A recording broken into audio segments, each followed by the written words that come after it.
turning dreams into reality. In the lab with the formula and chemistry. Your memories spark and motivate and make the industry shake. We put the balls in the place, so talking one chance at best, yes. Painting pictures for the culture, keep the brushes fresh. Flip the cover with the drummer, passion never rests. Freedom is our teacher, under pressure, now we blessed. See how it's so good with the glow. Hello, start this gangster show. Just the thanks I get. Hello, I started this gangster show. And it's the thanks I get. Hello. And we continue this gangsta shit. How are you tonight, everyone? Welcome to Comic Artist Pro Secrets, Comicsgate Live, but it's mostly a Comic Artist Pro Secrets show, I guess. I am Ethan Van Sciver, world's most charming, elegant, eloquent, and yet humble man. Great big Star Wars fan, trusted member of the media, and your friend. Not your foe, not your dad, just your pal, Ethan Van Sciver. Good to see you guys today. Very nice to have so many wonderful people in the chat. Look at you guys. Wonderful. Critical Blast is here. Ethor Van Sciver, he says. Let's see. Hi, Ethan, says John Jones. Zebulon Pike says, looking good, E. Thank you, Zebulon Pike. Chaos Kid 24 says, yes, I have a friend. Well, that's nice. I'll be another one. And here's mine. Here's Wenger. How are you, Wenger? Hey, what's going on, brother? Really? Nothing, man. Nothing. Well, everything. Lots of stuff is going on. We're going to talk about all of it tonight. We're going to have a good time looking at and laughing at feminists, organizing together. You know, I've said this before, Wenger. I have said in the past that one woman is okay. Two women are pals. Three women or more equals witchcraft. You know, this is the problem. You get this many women together. And it is most definitely witchcraft or something evil. Yeah, that's biblical. You should always listen to the Bible. I do. I hold a Bible up to my head like a seashell. I'm like, hello, God. And God speaketh to me, and he sendeth me Graham Nolan. Hello, Graham Nolan. How are you? Everybody's doing great, evidently. Yeah, Graham, he's feeling good, I can tell. Graham, are you okay? Huh? I just said, hi, Graham. How are you? And you were quiet. You're like... Oh, I didn't hear you. You kind of went in and out a little bit. Okay. It's great to have you on the show. Fantastic to have you on the show. Ladies and gentlemen. Yes, to be here. Hey, what's going on, man? Not a whole lot. Just in my car. I just ate a giant torta on my way home. Okay, get back to us when you get home, okay? You bet. All right, see you later. Very, very good, everyone. We are about to review something incredibly wonderful and amazing. Graham, you might not know this, but we have a mole inside of. Oh, good. Here's one young lady here tonight. Hello, Scully is not a Disney princess. Hello, Charlie's London. How are you? Hello, Ethan. How are you? Hello, everybody. Hello. We're doing good. We're gonna take a deep dive tonight. Now, as I let more and more people here, we're gonna get 10 people in here eventually, I'm sure. As we take a deep dive in here, we are going to investigate the news today. There is a mole. We have a mole inside of a comic secret private whisper network group on Facebook called Women in Comics.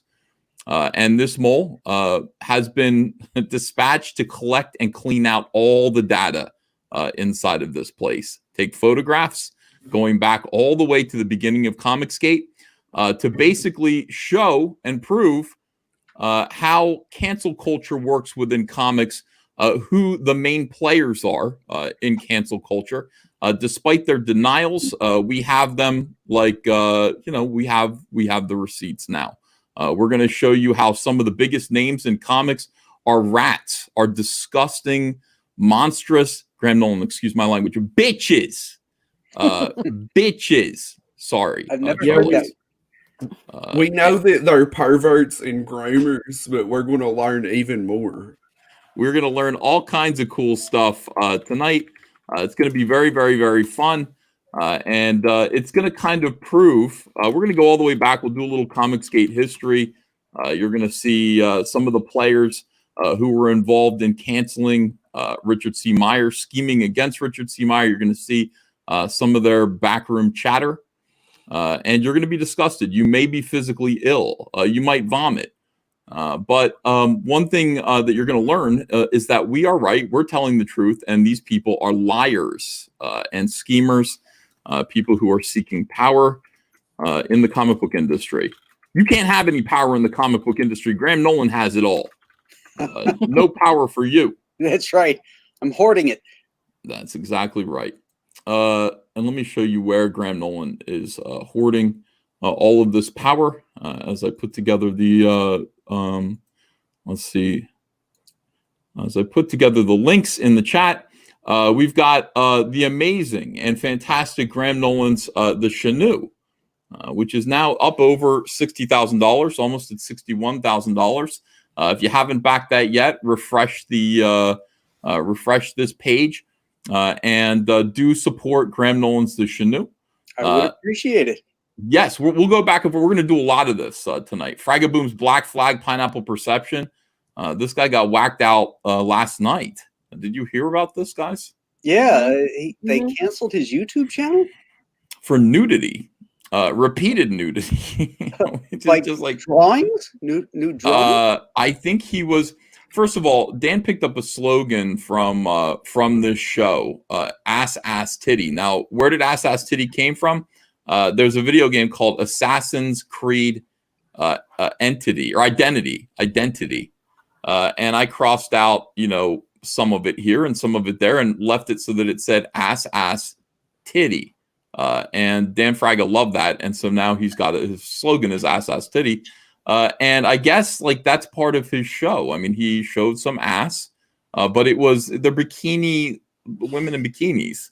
And that was considered to be too much for YouTube, I guess. I think YouTube has nudity bots. They go around and they say this might be nudity, and then they strike your channel for it. Now, yeah, it happened to me. I was doing a show, and I had some of the graded guys on, and we were just talking about Peregrine, but the way that the screen went was just the boob window for like 5 seconds, and they took the show down, and I had to get it put back up the next day. So I think they're just relentless at the moment. Yeah, absolutely terrible. Dan Frag is a victim of just the algorithm. What do you think of that, Wenger? He was took down by robots. It's the robot uprising. It's just like Terminator. Yeah, it isn't right at all. And I kind of see him as a victim of a Terminator right now. Yeah. Or Dan. So he's got another YouTube channel called Fragaboom with an exclamation point at the end. You won't believe this, but there are actually 3 other YouTube channels called Fragaboom that are not related to him. So he had to put Fragaboom with an exclamation point. Yes, and that's how you'll know. But we're going to try to get him his Couch Doodles channel back, even though Couch Doodles has absolutely nothing to do, like the name, the brand, has nothing to do with Dan. I'd rather his channel be called Fragaboom. Because look, this says Fragaboom. Yeah. So we should be happy with that. Yeah, it's much better marketing.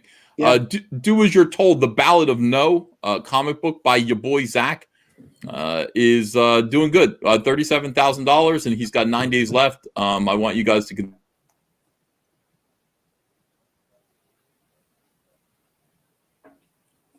The big man's having some internet issues tonight. Everybody. Oh no! Oh, you're kidding me. Am I? You're back. Okay. Yeah. Okay. If you Zach's creating a living hell with ink here and words. If you want to read about this hellish landscape that he sees all around him, support this comic book. It does look beautiful artwork by Kelsey Shannon. Yeah, we got Richard C. Meyer and Kelsey Shannon, 2 people that we love. Yeah, we do love them. And Cyberfrog Unforgettable Tales is up over $200,000 now, $201,000. We're shipping this. I'm getting this. I'm getting these books next week. We're shipping this next week. By the way, I'll tell you that in one more second. Let me just show you this. Cyberfrog 2 Wreck Planet is now $1,021,000, almost $22,000. If you don't have one of these toys yet, in 2 days, I'm told I'm going to have the prototypes. I'm going to have painted prototypes of these toys in my hands. Nice. For approval. They cost $2,000 each to get me a prototype of these. Wow. That's wow, yeah. I mean, what the hell? They go, how many do you want? I'm like 10? And they're like, well, they're going to be like $2,000 each. And I'm like, one? One of each, please. They make like these master prototypes, like paint. What are they called? Paint molds or something like that. And they're basically to send overseas and say, they need to look like this, a-holes. They don't call the people a-holes. The poor people, they're working in sweatshops over there. They don't need to be called names too. But they send them over there. Paint masters, I think they're called. So I'm going to have a set of paint masters so that you guys will see what these toys will look like in, I'm told, 2 days. I'm very excited. The physical toy itself? In my hands. I will show them to you guys. I will be like this and display them to you. I can't wait, Charlie's. I'm really looking forward to that. I said to you last night, I've ordered one for the little girl in our family because she's obsessed with Cyberfrog. So can't wait. I can't wait to see a little 9-year-old get her hands on that, and that'll be, because that's a whole different audience, isn't it? That's like bringing it to a different audience. I think that's going to be really cool. That's wonderful. I can't wait to show them off just for that reason, so that people know they're coming and what they look like. I'm very, very excited.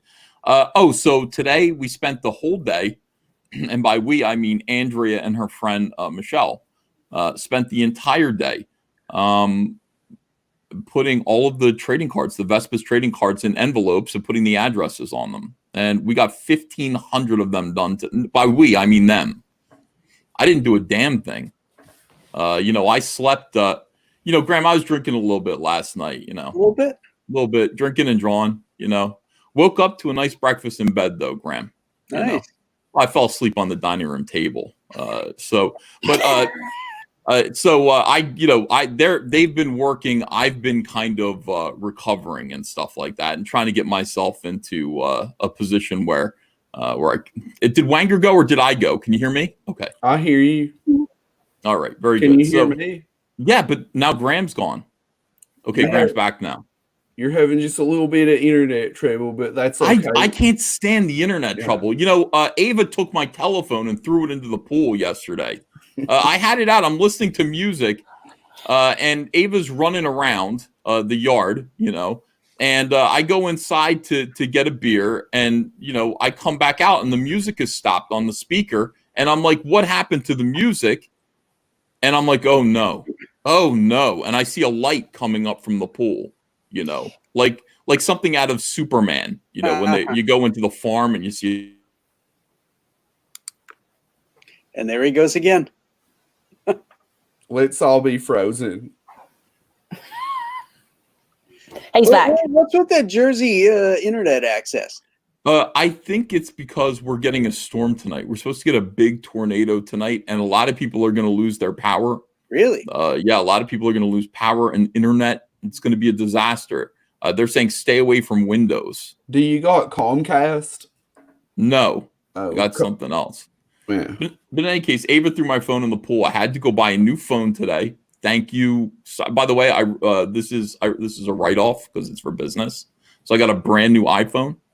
And here's the thing about this: if you go to the Apple store right now, Graham, if you go to the Apple store, they make you wait in line. First, they take your temperature to make sure that you're allowed to go into the store.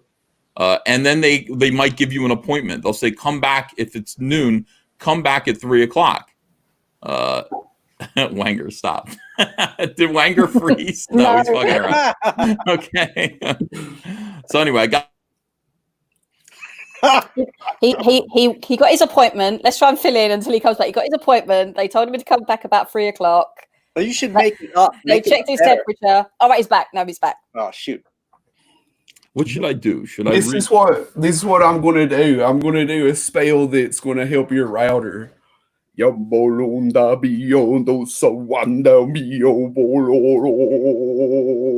going to help his router. You're blatantly summoning rain. Like, stop it. No, I took bandwidth and I just fed it into his router through the megaverse. Yeah. Comic book says, give up. Give up. Okay, well, all right. So thanks everybody. Thanks for coming in. Good show. Yeah, good show, everyone. We got a lot done today. 15 Wenger, let me ask you a question. Who's your least favorite pedophile? Well, he's dead now. He didn't kill himself. His name was Jeffrey Epstein. Now, you don't have a favorite pedophile, do you? Let me think Don't about answer that question, but let me show you this story here. Mary Kay Letourneau died today. Absolutely tragic. She died of cancer. Remember Mary Kay Letourneau? Yeah. Look at this. Look. First of all, she's pretty, but you can tell she's crazy, right? She's got those crazy eyes. Every SJW has how they open their eyes all the way like this. Yeah, it's like don't come too close to me. This kind of looked like this hesitant smile on her face, and I guess this was the 13-year-old boy. At some point, he grew up, and I guess they got married or something like that. I don't know. They had a family. Was she a teacher? Yeah, I think that's the story. That's horrendous. Anyway, yeah, I heard about this. If it's on the one hand, it's like, oh, she's pretty. On the other hand, it's like, if you touch my son, I'll kill you. You know what I mean? Like, it's that kind of a situation. But very sad. Mary Kay Letourneau died today. Do you have any final words for her? So she's in hell now, which isn't good. Is she? I mean, is she in hell? Well, I think pedos go to hell. Yeah, she's in hell. We can't have double standards about this, can we? No. Can you imagine if you were 13 years old and this was your teacher and she came on to you, though? Do you know what I mean? Yeah, no double standards, though. That's obviously, it's wrong. It's absolutely wrong. When I was 13, I only cared about Super Mario. So I would be like, are we going to play Mario Kart? And she was like, no, I've got another game to play. Like, I don't like that game. I don't like that. Yeah, you're exactly right. All right, she is in hell. Ray Fisher, real quick, says the Justice League NDA is keeping him from speaking out. So I don't know if you remember this, but this is Ray Fisher. He was Cyborg in the Justice League movie. And he said that this man here was abusive towards him. I don't know in what way. You want to conjure up ideas about how Joss Whedon could have been abusive to Ray Fisher? I mean, who can say? I mean, yeah, it could be a multitude, and also it goes by what's his standard of abuse. Is like asking him for the wrong line or a cold cup of coffee. Is that like abuse? Well, in Hollywood, there's the pedos and then there's the useful idiots. Like Joss Whedon, to me, is a useful idiot. Like, I don't think that he knows what's going on. I think he just goes along with stuff. So I don't see him doing something abusive. You don't think Joss Whedon would do anything abusive? I think he's just too dumb. I think he just. You think Joss Whedon's too dumb to be abusive? I think he just doesn't know what's going on. He's just going with the flow. Look at that stupid lick on his face right now. He doesn't look stupid there. He looks like he looks wise in that picture. He looks wise to me. By the way, if I click this button, is Andrew going to come down with chocolate chip cookies? Yeah, when you hit that, they just come flying out of your computer. Except cookies. I click it and open my mouth and just wait. Let's see. Ray Fisher says the Justice League NDA is keeping him from speaking out. Yeah, right. Earlier this month, Justice League co-star Ray Fisher accused writer and director Joss Whedon of abusive conduct on the set. The actor who played Cyborg also pointed to producers Jeff Johns, who I doubt was abusive towards anyone. I can't picture Jeff Johns doing that or signing off on abuse. John Berg, I don't know. But these guys are as enablers of Whedon's misconduct. However, Fisher hasn't shared specific incidents or details. Via Heroic Hollywood, Fisher addressed the issue on his Instagram page, and he claimed that an NDA is keeping him silent for now. I'm still very much under contract, and I'm still very much under non-disclosure agreement, said Fisher. So I got to be very careful about what I say and how I say it. Otherwise, I could get sued into oblivion. So just a disclaimer there. So for the folks who are looking for more specifics about the abuse I suffered at Joss Whedon's hands, I'm sorry that I cannot give them to you at the moment right now. Just got to make sure all your ducks are laid out in a row so you can go ahead and handle the situation appropriately so you don't end up being outside of professionally liable, legally liable for anything that could be litigious or whatever that would be. What do you think of that, Wenger?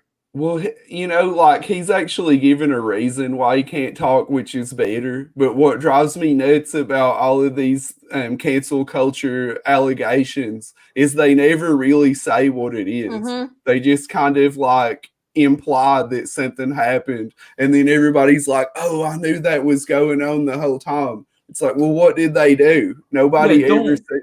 don't leave it to my imagination. You know what I mean? I don't want to know. I don't want to have to guess. I don't want to Well, guess about this. If he signed an NDA, then keep your mouth shut. Why is this even a story? Because he already opened his mouth. I Yeah. 100% agree. You Yeah. know? I was I mean, thinking the same thing. it is abuse. I mean, is he just being a snowflake? I mean, John Ford was abusive. I mean, he was abusive to everybody from Jimmy Stewart to John Wayne, for Christ's sake. You know, but you don't see them whining about it. I mean, he produced great films. You Yeah, know, you got to break a few eggs in these situations. You know, sometimes you got to get them in line if you want to make something great. John Ford was a man's man, and the people who worked for him were men. That's why they, you know, it's like, of course, you know, they'd all be like, look, if I have to take a whipping, I'm going to take a whipping. We're going to make this movie. We're going to make How Green Was My Valley. Was that a John Ford movie? Yeah. Yeah. Okay, good. I just pulled that one out real quick. We're going to make How Green Was My Valley. And if that means I have to take a beating at the hands of this lunatic, that's the way it is. I have to suffer for my art. But now you got people crying all day long. You got, you know, Ray Fisher crying about how this monster hurt his feelings. This complete soy boy, like, what could Joss Whedon do that would hurt anybody? He's like totally inoffensive. Well, he cheated on his wife, and she said, "You're a male feminist, right? Well, how come you cheated on me, lied to me, abused me, and you know, abused all the females on your staff as well, hit on them, humiliated them, and all that stuff." So maybe it's possible, you know, that something there could be some truth here. That he's just a creep. He could be just a creep. Yeah, you know. It is possible. All right, so let me see here. At the moment, none of Fisher's Justice League co-stars have publicly backed him up. Damn. Additionally, Fisher's co-star, Jason Momoa, signed on to a new Frosty the Snowman movie produced by Johnson Berg. Well, what are they going to back him up about? He's not making any specific allegation. So what can they say? Yeah, I agree. Wait a second. Jeff Johns is doing Frosty the Snowman? He's doing Frosty the Snowman? I hated the cartoon. The cartoon was insufferable. I still watch it every Christmas. Welcome, Cecil. Hello. What'd it do? There he is. Cecil, Jeff Johns is making a Frosty the Snowman cartoon. Thank God. Frosty the Snowman had to hurry on his way. Is it going to be claymation? Yeah, that's what I want to know. I want to see some claymation. All Christmas specials that aren't clay suck. No, dude, that's wrong. Rudolph the Red-Nosed Reindeer is the shit. No, I said that aren't clay. Oh, I'm sorry. Yeah, I agree with that. I'll even watch Nestor over any of that other horse shit. I'm a little drunk. I'm drunk. Are you drinking already? Yeah, it's 8:30. I can see that you'd be. Well, I went into I don't know who's texting me, but I got yeah, I've been drinking for a while. I had some beers and I got salty. I was getting salty on Twitter and I had to quit. Okay, Cecil, this is fine that you're drunk. I'm glad that you're here.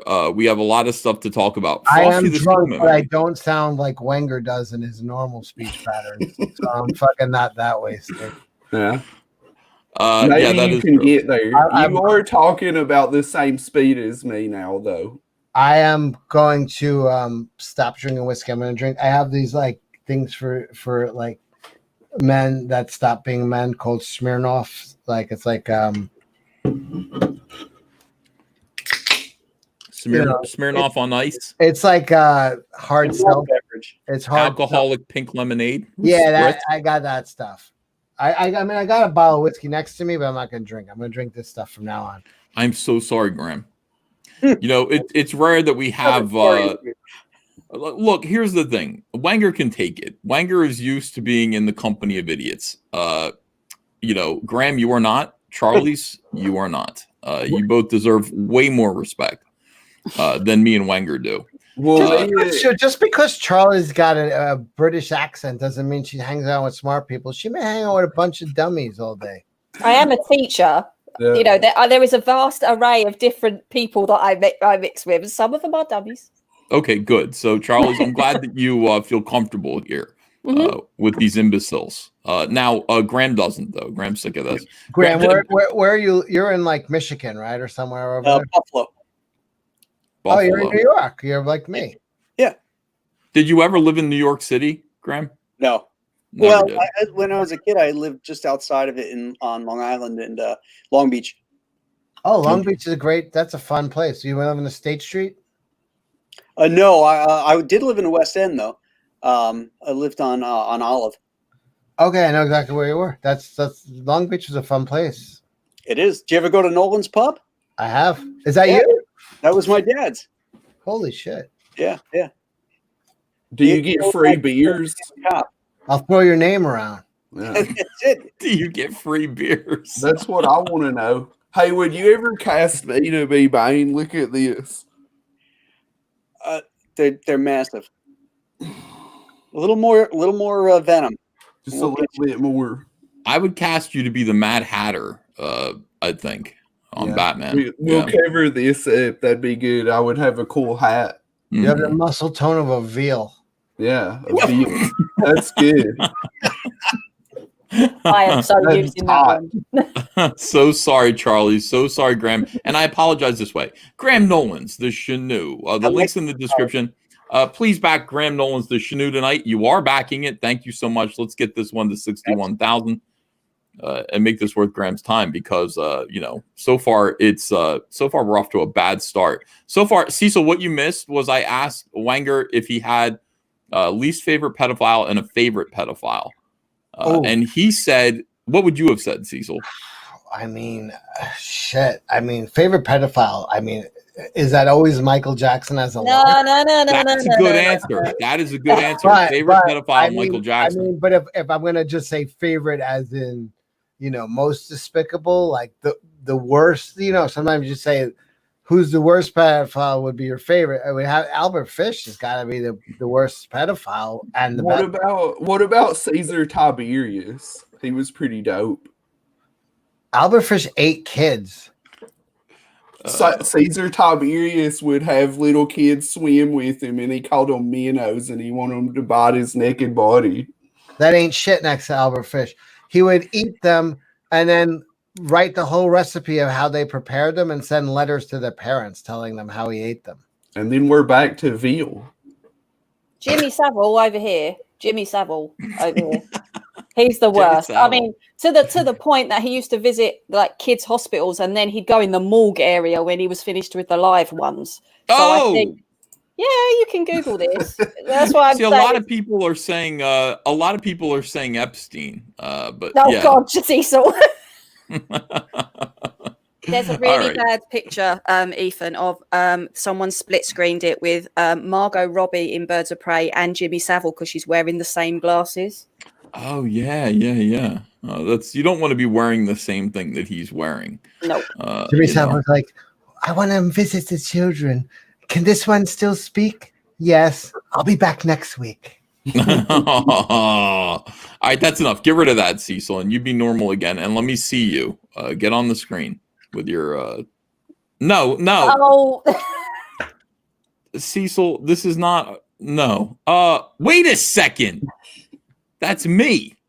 He's just cycling through all kinds of pedos. Is that you? Just put your camera. Come on now. Oh, come on.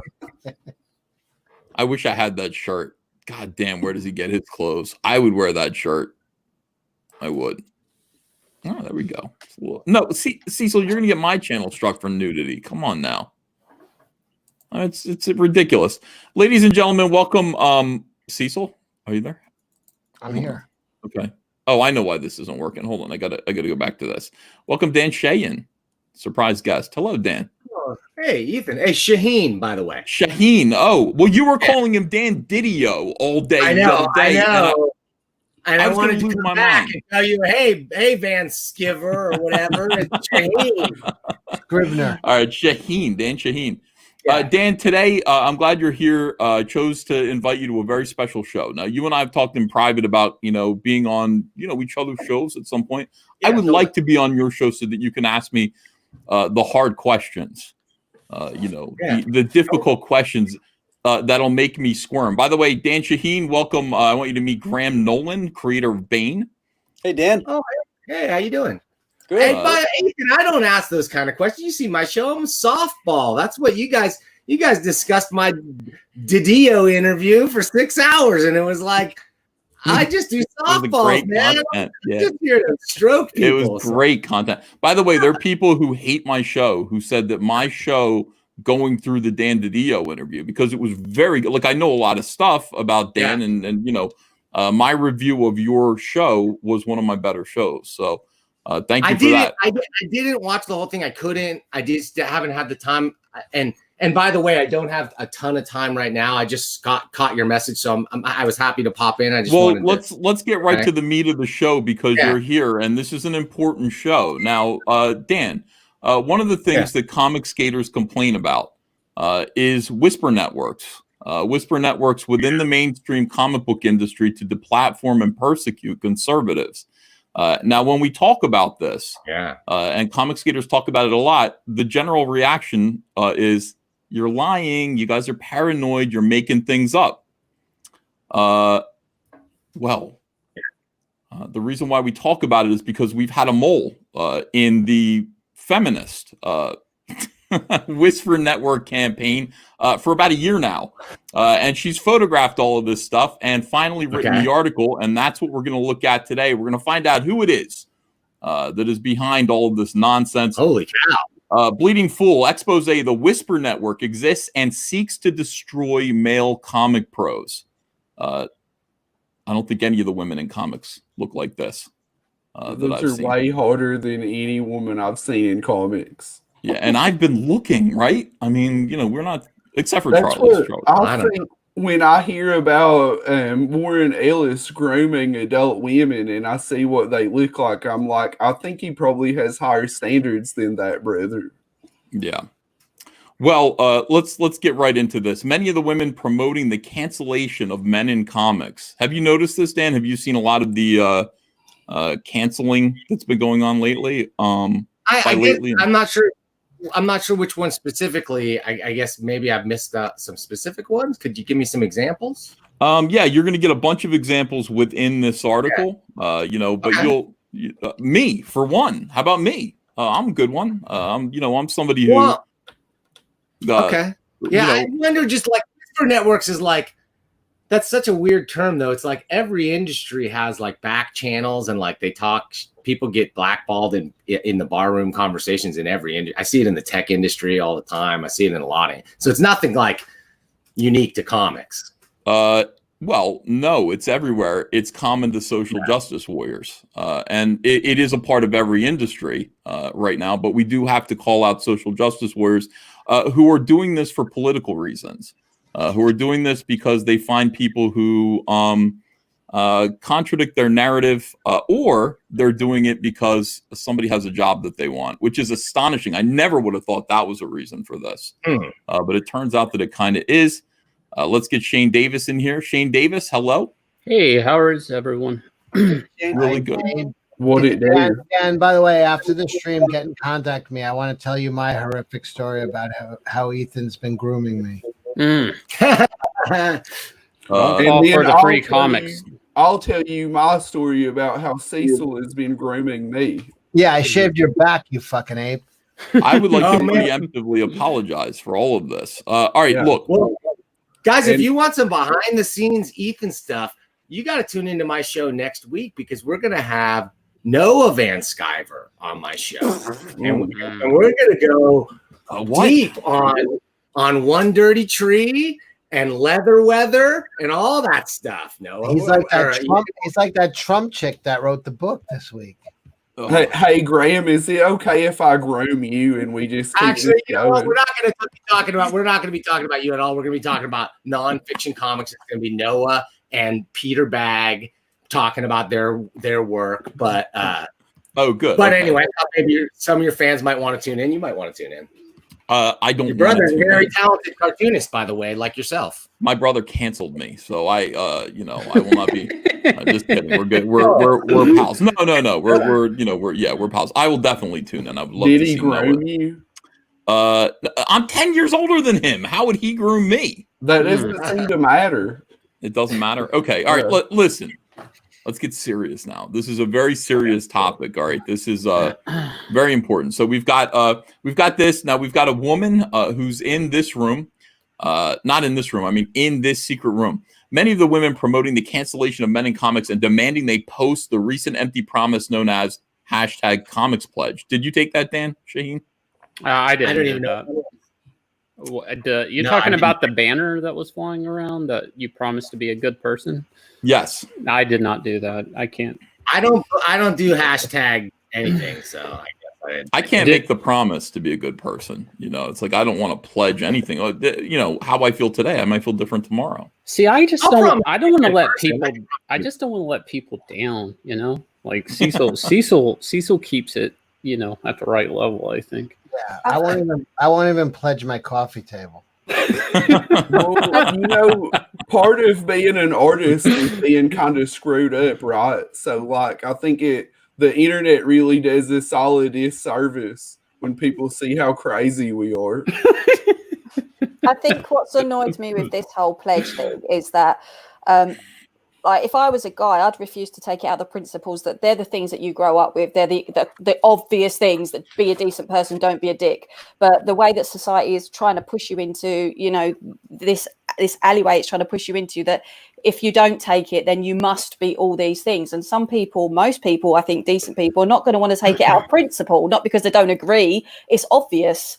So yeah, that's how I feel. I didn't take it because I didn't want to attack Dean Cain. I just saw that. Yeah, I know. I saw that at the bottom. I saw that in the fine print. You have to swing at Dean Cain. I saw all this Dean Cain stuff. I guess I don't understand what it is. What is the pledge that people are supposed to take? You have to hate Dean Cain. Yeah, Dean Cain is. Welcome, Az. Dean Cain is a conservative who played Superman. He's a Republican, Trump supporting. Yeah, you can't do that and be Superman. Has he read a Superman comic? Has he read a single one? Yes. How long can I go without drooling all over? Oh my god! By the way, the juxtaposition of two English accents with Wenger is going to make my lungs explode. I just need to know. It's kind of like to know how long I can behave until I can just drool over Graham Nolan. That's quit. I'm grooming him. I already called him. No, he's mine. He's mine.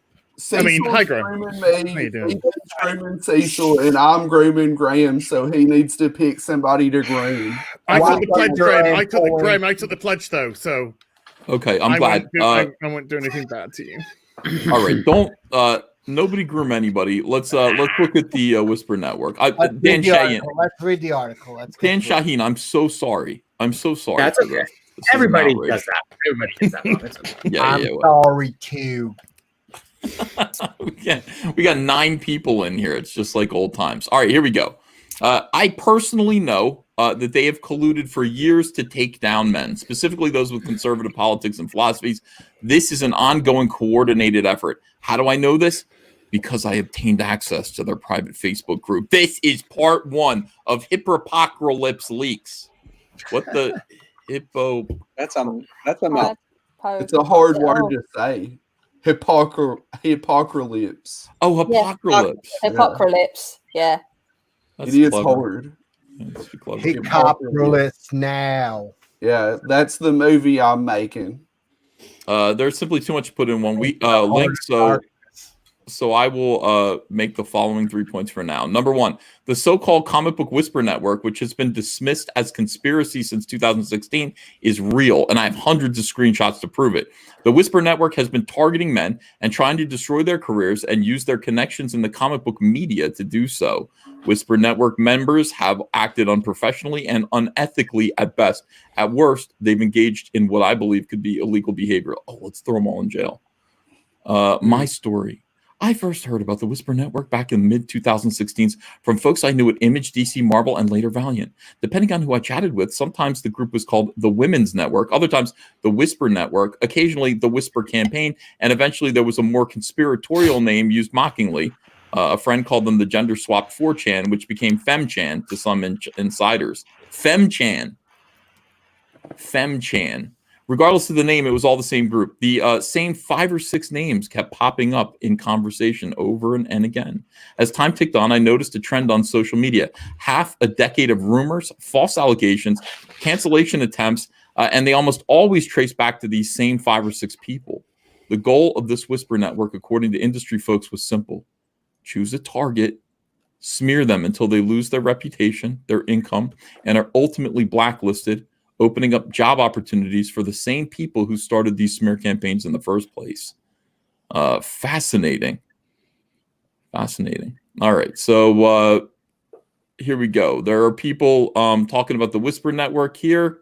And here we go. December 16, 2018, Whisper Network member Gail Simone, who joined the network 6 years ago, 4 years before the following tweet was posted, mocks the doofuses who speculate that a Whisper campaign exists.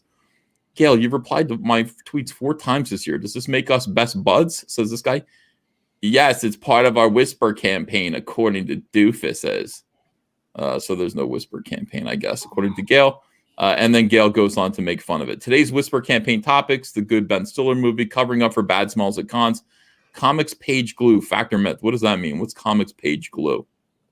Well, what she's doing is the same thing SJWs always do. Like they say what they're doing, but they say it in a sarcastic tone, so you think that it's not real. Mm-hmm. Yeah, it's like some kind of weird psychology. Like they have to come out and say it. They're like, "Oh, it's a Whisper Network." Well, this is called gaslighting. This is something SJWs do. They make you think you're crazy. It's like gaslighting. Gaslighting came from men who would make their wives think that they were crazy when they confronted them about cheating. Like, why do you have lipstick on your collar? Why do you smell like another woman's perfume? Oh yeah, sure, I'm out there cheating. Oh yeah. Or it never happened. It never happened. Et cetera, et cetera. This is gaslighting. So basically what it does is these insistent denials make you think you're nuts, and make you are kind of embarrassed to continue asking questions. It's an effective technique for crazy people, sociopaths. At this point in late 2018, I was still skeptical of the Whisper Network's existence. I'd heard many stories of individuals spreading rumors and lies. Malicious behavior was going on behind closed doors, though I wasn't ready to believe it was a coordinated effort or collusion was involved. That's a big one. Then certain people began openly mentioning the Whisper Network, and my attitude changed. Here's Heather Antos, March 26, 2019. What was I doing on that day? Oh, yeah, I was in the Whisper. Selling comics, probably. Yeah. So she did not outright mention the Whisper Network or her involvement, but she made what some took as a veiled threat to those who got on her bad side. Look at this. Pro tip: industries are small. People talk. Don't be a dick. Pro tip: don't fall asleep at your desk. And what she's saying by "don't be a dick" is like fall in line and don't say anything that we disagree with ever. Yeah, that's what I think as well. I wish people would stop talking. This whole people talk like these people are just ceaseless gossips. They all go, yeah, we all know. Pretty good advice. This seems like good advice to me in almost any industry. It's totally true. Don't be a dick. People talk. No. People do talk. They're going to talk. How are you going to stop them from talking? Yeah, but her post is doing exactly what she's saying not to do. She's being. You think she's being a dick? Yeah. Well, it would be good advice if she meant exactly what it says. What I'm saying is, like, she's saying don't step out of line. That's how you. That's what you read. That's your take on it. That is absolutely what she's saying. Well, we can see from that point forward that that's exactly what she meant, because we saw we saw her actions after this. So I see. I don't know anything. I don't have any context here. This is all brand new stuff to me, to be honest. I've never been deep into this stuff. That's why I invited you in. I thought you would just have fun. I know it's not your, it's not your ball game usually, but welcome. I find it fascinating, to tell you the truth. Cool. All right. So Heather, Milkshake Girl Antos's colorful backstory at Marvel, and later at Valiant, is notorious in the comic book industry. A conversation about office rumor spreading and bullying is never complete without someone bringing up a juicy Antos anecdote. Everyone has one. So here's the thing. Like, people do talk incessantly. I do not. People go, didn't you know? We all knew that this guy was grooming and raping 13-year-olds, but none of us did anything about it because we thought he'd stop. I didn't know. These people all talk. They all talk with each other, and they exchange this sort of like, are we powerful enough to do something about this, whether it's right or wrong? Is this to our advantage to speak up in this situation or not? And clearly that is the case, because they recently are mentioning, we've got more information. We know about this guy, but we're sitting on it right now. We're keeping our powder dry. But okay. Fowler and Mags, the pair of them. We know where the bodies are buried, I believe, was the terminology they used. That's right. But if that's true, okay, like I hate to say that because it very well could be true. It maybe isn't true.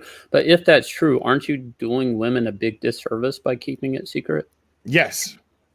Yeah. So, and you're also applying leverage, like you are being hypocritical, right? You are putting people who you are saying are in danger in more danger. You are not removing the problem.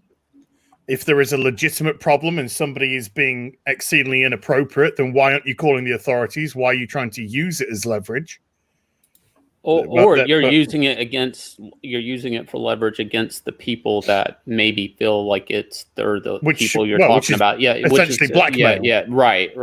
So you're blackmailing and putting people at risk, and you're saying that you're defending women, and then you're saying that women have no agency. So which is it?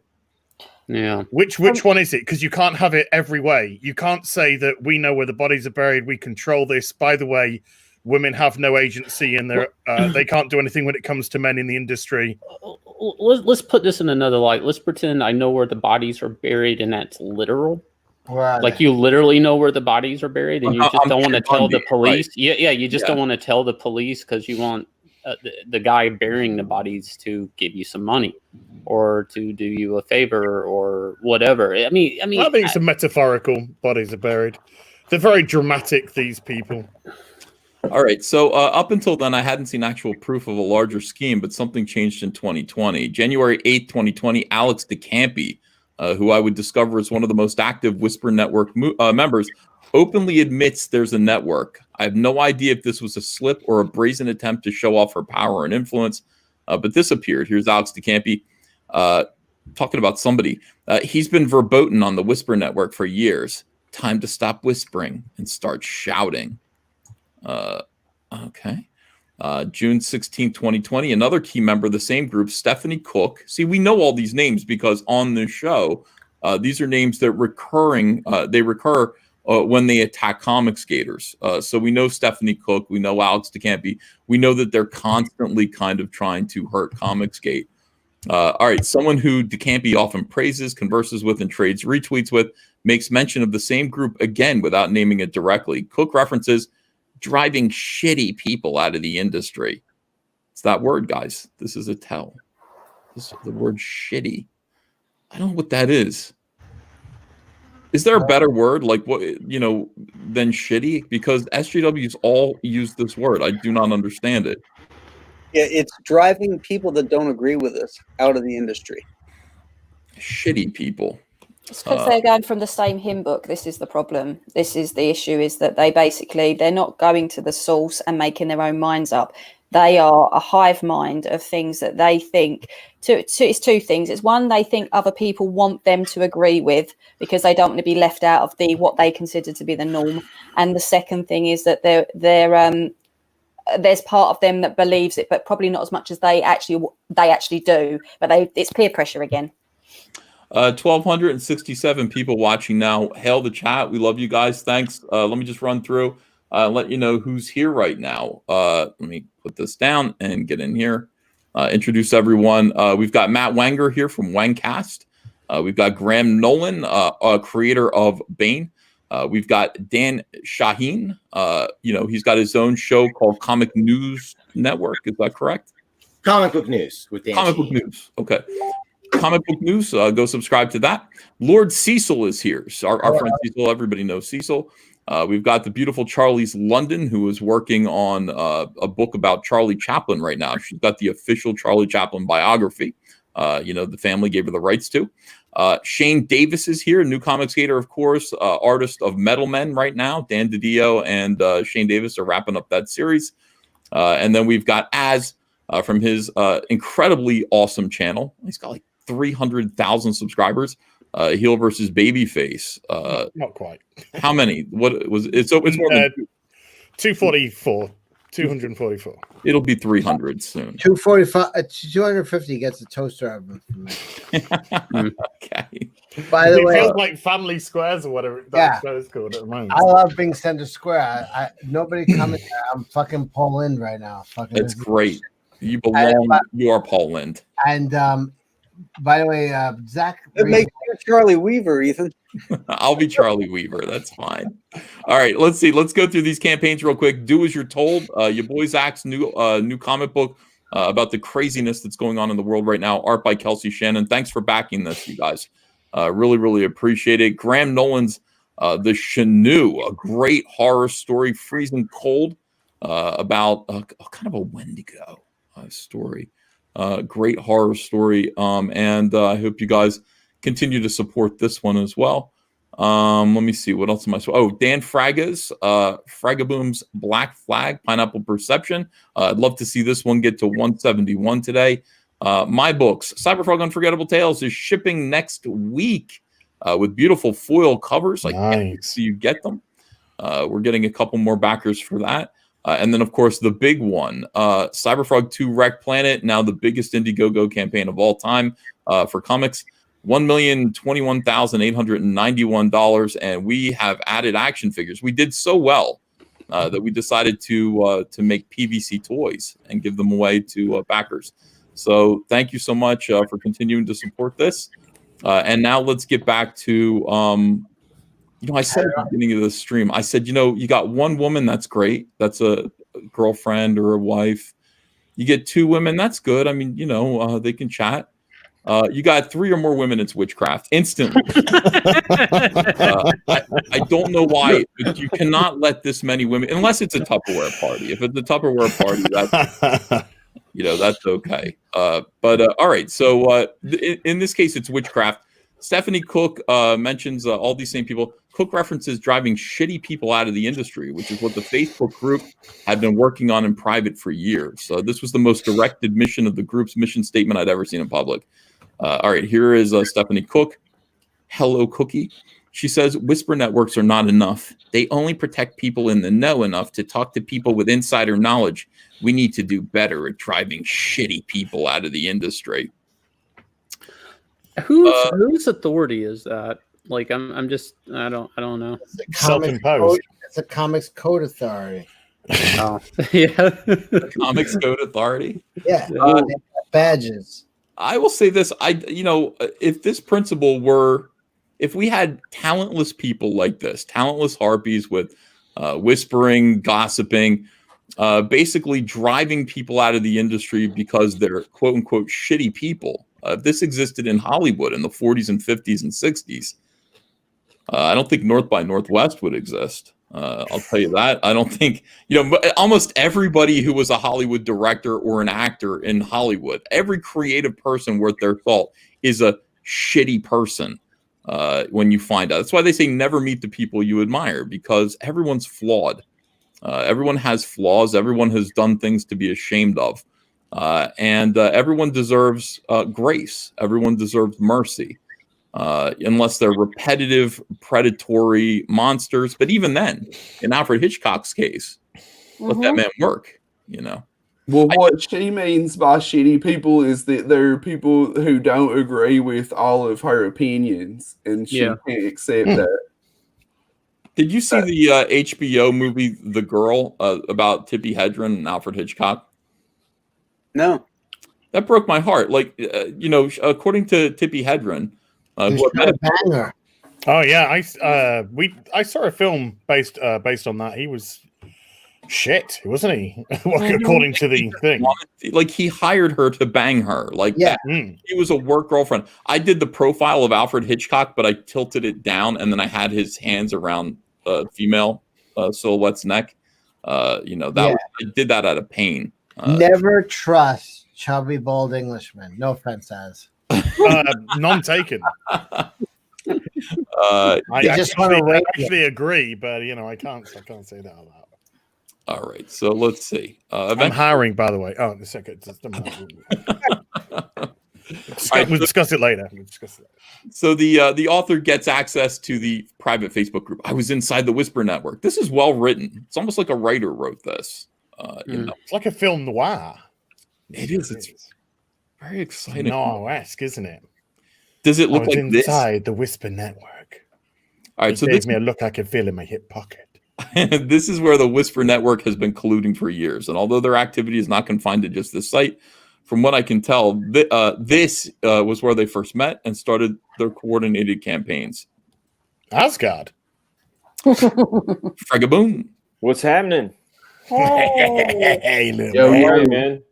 How are you? Like on your ears. Did you see Zach's video this week where it was like Heather Antos was calling out Scott Snyder for not calling out Comicsgate? That was a while ago, but yeah. But yeah, it's like that's the industry. It's like a guy who's a leader in the industry is brought to heel by like a fucking nobody. But hang on, that's the point. If he then doesn't, then he can be a shitty person that they're talking about. Hey guys, hold on a second. Hold on. Dan Shaheen. Hey, I fucking love you, man. How are you? Great. How you doing, buddy? Doing great. All right, carry on. I'm sorry, I didn't mean to. I'm glad you came. I'm glad you came down to that because I gotta go feed my kids dinner and stuff. You only one Dan. It's a one Dan policy. Yeah. So we'll tag team. We're gonna tag team. I'll hit that Dan. I find this topic really interesting. Dan Shaheen, you cannot run from the truth, though. Make sure that you watch and learn the facts about comic book women. But until then, go have a nice night with your family. Thank you, man. I'll try to watch, but if it's another 6-hour saga, I just don't have the time and I can't watch the whole thing. Well, you can watch it at double speed. That's what we did to your. All right, I'll try. Give it a shot. Yeah, that works. Oh, that's why I look like that. Oh. You gotta get red peeled on Heather Antos. You gotta get red peeled. Oh, also, if you watch that double, guys. Thanks, Ethan. I'll catch you later. We'll have you on the show. Bye. Hey, Dan. I've never been on a stream with Wenger, and I heard his voice, and I just want to hear him say tripoding over there. I'm tripoding over here. By the way, Dan Shaheen's gonna watch this stream at double speed and wonder why Wenger sounds normal. Oh my goodness. He's still too slow. I knew Dan was going to leave, but I wanted to invite him. It's because I showed up. Yeah, you really can't have two Dans on the same stream. It creates a singularity. It would kill us all. That's right. That's right. I might have to phone call. So if I turn my screen to mute, I apologize. But what a beautiful panel. Yeah. We got Shanu in the house. We got Shane in the house. We got, of course, this lovely lady, and then Cecil. Hi. Cecil, you're gonna be so ashamed of me after that high dollar stuff we were drinking with Az. Look what I brought out, dude. I'm drinking Seagram's hard seltzers right now. Okay, okay, you don't. Let's see Az. Let's see where you. Holy shit, Az! How are you not dead right now? Cracking skin. I am dead. I can handle my liqueur. Graham, you're not a drinker, are you? Are you a drinker, Graham? Oh yeah. You are. I'm capped out right feel now, free to grab a beer or whiskey or something, and and join the party here. Or a milkshake. in the case of Heather. Or a milkshake. Oh. 1,282 people. 1,282 people watching. While we go deep into comic women. Wait, so this is real. Yeah, this is real. We're going to plunge deep and hard into comic book women. Like balls. Wait. Balls deep. Balls deep. Well, I was being more subtle. I was just on Replicator Rob and Clayton Barton's stream, and Art the Bear came in, and he gave sort of a quick recap, and I'm like, holy shit. Yeah, we're going into it, Dan. Let's do it. We'll talk about it. All right. So before we do, let's go take a look. Do as you're told. Your boy Zach's campaign. Wow, people are backing the hell out of it. Thanks for that, guys. Cyberfrog Unforgettable Tales is shipping next week. If you haven't gotten a copy of these beautiful shiny comics, make sure that you do. Graham Nolan's The Chenu. Also, there you go, Graham. How do you like that? We're about, we'll get to 61. Next time I'll take that. Ask any lady about your totals, and she knew. Fragaboom's Black Flag Pineapple Perception comic book. We got to get this one moving, Dan. We're gonna have to get people hyped about Black Flag. Prime that engine again. Let's see, and then my campaign, Wrecked Planet. Dan, I got to get mine moving too, pal. So don't worry about man, I know. Jeez, what, you fucking slacker? What are you doing? All right, so this is it. Let's go balls deep into comic book women here. 443 members. This is what the page looks like. If you were a member, see, it's a locked private group on Facebook. And this is where these... Go on. Women. Ladies. I was going to say bitches, but I won't. Women, man. They're women. They're women. But we don't need a name call, man. But they're secret society. Yes. This is where these hoes meet up and get mad. This is where mad hoes come from. It's a mad hoe factory. Members of the secret group called Comic Book Women here. And Mags Visaggio. That's an angry lady too, right? I don't know anymore. I'm a very kind person, Ethan. Let me have it. Okay. Ladies. All right. At present time, Mags did make history by having the lowest rated TV show of all time, so I think we should give it up for that. Not everybody. Being bottom of the comic charts as well. That was great. All right, let's see here. There are 443 members in this. It's called Comic Book Women. From what I can tell, a few are regular users. Oh, there aren't enough women in comics. Are you kidding me? 443? That's like 423 too many, I think. 20 is a good number. Hell hath knows fury like a woman scorned. Like 443 women scorned. I'm surprised there's not a comic called Women. About? There needs to be a comic. That are ruining everything. They need to have a comic called Woman Scorn. Yeah. Cecil, get on it. Chill out, ladies. I'll get around to you. All right. So some of the ladies in here have never posted. They're just sitting in here. But secret Facebook groups offer the same level of privacy as closed groups, but operate under a cloak of invisibility. No one can search for secret groups or even request to join them. The only way to get in one is to know someone who can invite you. Everything shared in a secret group is visible only to its members. And these are the members, top members: Gail Simone. Oh my God. You got to be kidding me. Zoe Quinn, you don't say. Gail Simone and Zoe Quinn, no way. No fucking way. Alex DeCampi, no. Magdalene Francis, in other words, Mags Visaggio. Heidi McDonald, oh no. Tamara Bonvillain, you could knock me over with a feather. My villain. Yeah. And this person. An eyes wide shut party you would pay not to be invited to. Mags and Tamara, both beautiful, beautiful women. It's just lovely, lovely women. Dead. Oh, fuck's sake. Every single one of these circles here is a nightmarish peek through a glory hole. Like, I'd be like, no! No. Who is this person here? Margaret Scott. Can somebody figure out who this is? Because this is an admin. I've probably a nom de plume. I've heard their name before. I think they are a writer, maybe. I know Heidi. I know Zoe. She's working on Cash Grab with me. I'm being very quiet right now, but the inside of me screaming, "You do not represent me," because I think that these people feel that they represent all women, but they really, really don't. And this is where I think that the big divide comes from, because most of us that want to do a comic, or most of us that are interested in comics, we don't care about this agenda and gender shit. We want a good book.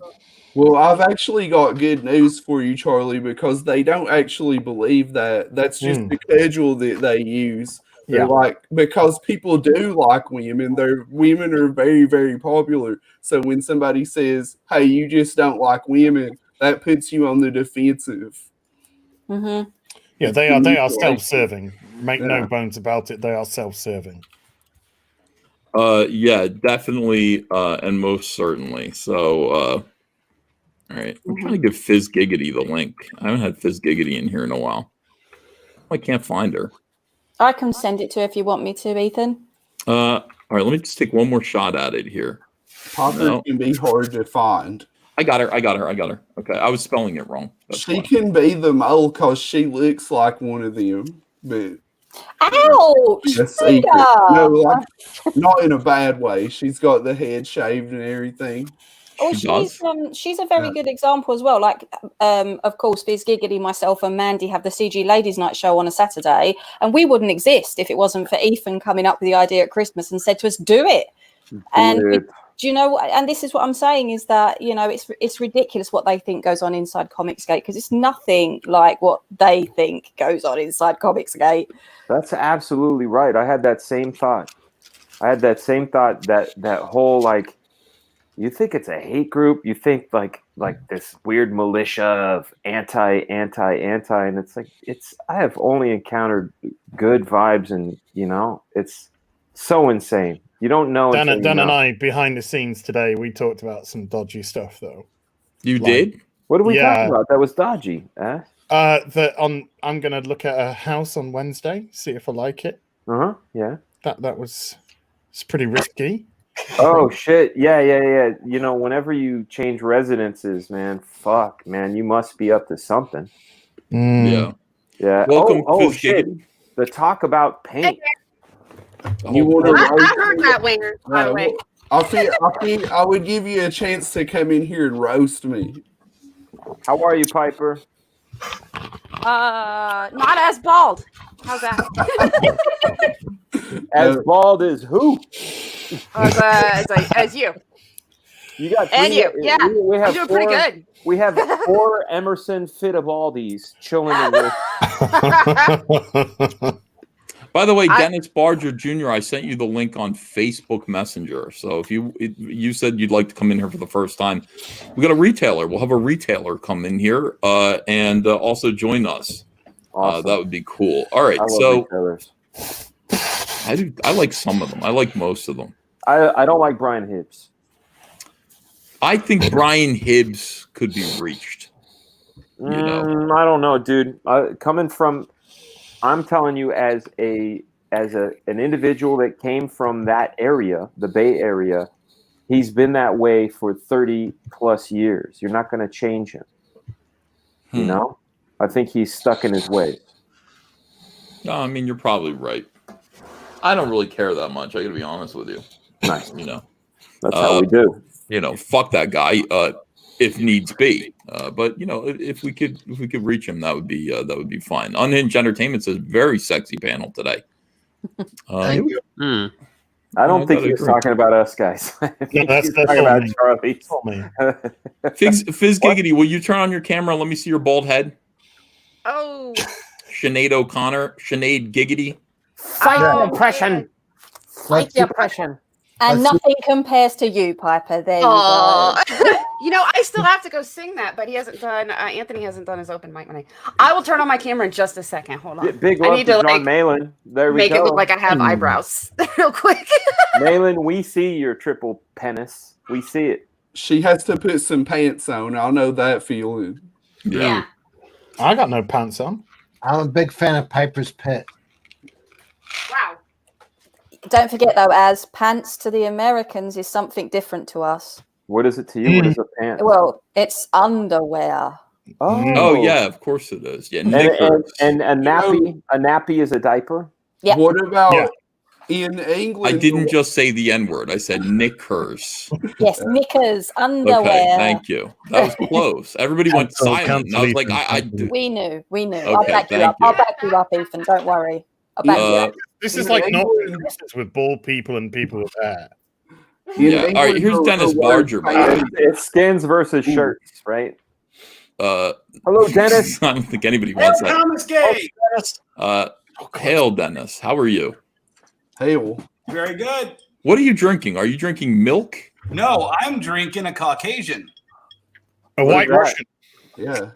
Like the dude. Exactly. The dude abides. Yeah. I love a white Russian.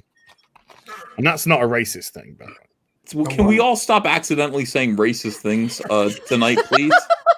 As we go through the... That's not racist if that's his sexual preference. Like, you can't control what you like. I just hope that we can... Not according to SJWs, bruh. If you say that, you can't control who you like, right? Like the narrative is. And then if you say, that's great because I love Asian women. And then it's like, oh no, you're fetishizing them. Yep. So you can't win. You can't win either way. That's some bullshit. That's bullshit. I have a propensity for brunettes, and it probably stems from my love for Linda Carter. But it's like, you know, Anna and her blue eye, brown eye thing. You know, you can't help what you want. I'm with Wender on that. Why do you hate blondes? Oh, that's a presumption, my friend. No, dude. We just met, you presumptuous. Right. You're saying you hate blondes. You're saying you hate redheads. You know, I'm trying to get through one single show without, you know, without the bigotry. Yeah. Can we please? Please. Without the bigotry, just once, could we just be nice to each other and think about marginalized people and think about coming, Ethan? Fine. Okay, let's go for it. Dennis, welcome. It's great to have you on the show. Dennis, I wanted this to be my first one because you know our history with this one. Oh yeah. So Dennis Barger, of course, Mark Wade's arch enemy. The other one, I mean, because Dennis Barger, Mark Wade hates Dennis Barger with a fiery passion. Friends. Already friends. I love you, Dennis. Anybody that is on the other side of Wade is my homie. Yeah, this dude is awesome. He comes in drinking the dude's drink and talking smack about Mark Wade. Champion. Yeah. Props. I you know, only the best here on Comic Artist Pro Secrets. So hail Dennis. All right, so let's go through and let's go back to this incredible story. Our narrator has broken into women in comics. Okay, broken in. And you know, we're about to see some amazing things that these bitches get up to, and I mean that respectfully. When I say bitches, I mean that with all you had due it right respect. first time. You had it right first time. Okay, so we got Gail Simone, who was in there. There's no. Let me go back here for a minute, okay? Gail Simone up here. Just a few minutes ago, gaslighting everyone. It's part of our Whisper campaign, according to Doofus says. Today's Whisper campaign topics, gaslighting. Okay, down here, fucking Gail Simone is at the head of the Whisper campaign. She's at the head. You got Zoe Quinn. My cousin, Zoe Quinn, according to Comic Book Hut. Cousin Zoe, I can't wait to see her for Thanksgiving. Alex DeCampi, a very flattering photograph of her because it's covering most of her face. Magdalene Visaggio is fourth. That's how powerful Mags is in this weirdness. Heidi McDonald at the Comics Beat. I just got to say real quick, Ethan, I chimed in the comments. This is journalistic malfeasance right here, that she would be a part of this and she hasn't reported on this. This 100%. Is highly suspect. This is highly suspect. This bothers me. Well, we could become Gamergate, and we could sit there and talk about ethics in comics journalism, but I never assumed they had any. I mean, there is no, it's absurd, the idea that there would ever be ethics in comics journalism. Except for here, the Bleeding Fool, bounding into comics, Cosmic Book News, they actually are trying to be objective and point out good journalistic stories like this one. But Bleeding Cool, you're going to see that Rich Johnson is fully aware of all of this and pays homage to it in subliminal ways. We'll look at that. It's fucking crazy. Tamara Bonvillain, I don't know why. Here's the thing. It's like we have a few trans people in comics, a few trans women. I hate them all. I would like more trans people. Can we reshuffle the deck? Can I have a new pick? Because right now I've got Max Visaggio, I've got Tamara Bonvillain. These are two of the most heinous and sick, evil individuals in comics. You're holding aces, probably in the world. What? Did you know? Sorry. I can't hear you. I'm sorry. I'm sorry. You're holding aces. Holding aces. Yeah. The two, it's like, I would like to just, we love trans people. We just don't like these ones. Can we get rid of these people, please? Margaret, that's like the worst thing. It's like, your name's Margaret, but it's spelled like this. You're going to have to live with this your whole life. No wonder you're angry. What's your name? My name's Margaret. Oh, so M-A-R-G-R. No, M-A-I-R-G-H-R-E-A-D. She's from Detroit, and she wrote Batgirl. That's who she is. Oh, good. Okay, so thank you. Of course she did. What that tells us is not only is she insufferable, but her parents were also. What? Wait, hang on. Was Margaret Scott the one that was upset for not being invited to a bat thing? Yep. Like a bat? Was that the same lady? That was her. Okay, she recently. That's who she is. That's why I knew her name. She was. She was upset because she wasn't invited to a. Whatever. You remember what they used to have at DC, where everybody comes together and talks about what they're doing for the year. Summit. She was upset that she got slighted. Okay, now what? I'm just gonna tell everybody. Really, hold on. Oh, real quick. We've got 10 people in here, and many of you are drunk. Let's remember the rules of radio. When somebody is speaking, nobody speak over them. Wait until they're finished speaking, and then grab for the floor. And it becomes a game of double dutch. But let's not create static. Where people are talking over each other. I appreciate it. Okay. All right. So here's the list again. Several key members of the group are women who work in the comics media and can be used to run damage control, including women like Heidi McDonald of Comics Beat. So quite right. Journalistic malfeasance. You've got your own propaganda, arm of propaganda right here within your group. I have so many things to say. Say it. I just Ren for this is what I got freaking followed around the internet and harassed and put on people or This Is Comicsgate website for saying that Gail is just as complicit because she's in a Whisper network and not warning anybody, not warning any of the new girls. But then coming out and admitting she knew all along that this and that person were predators and stuff. Yeah. And I was told that I was lying. And here it is.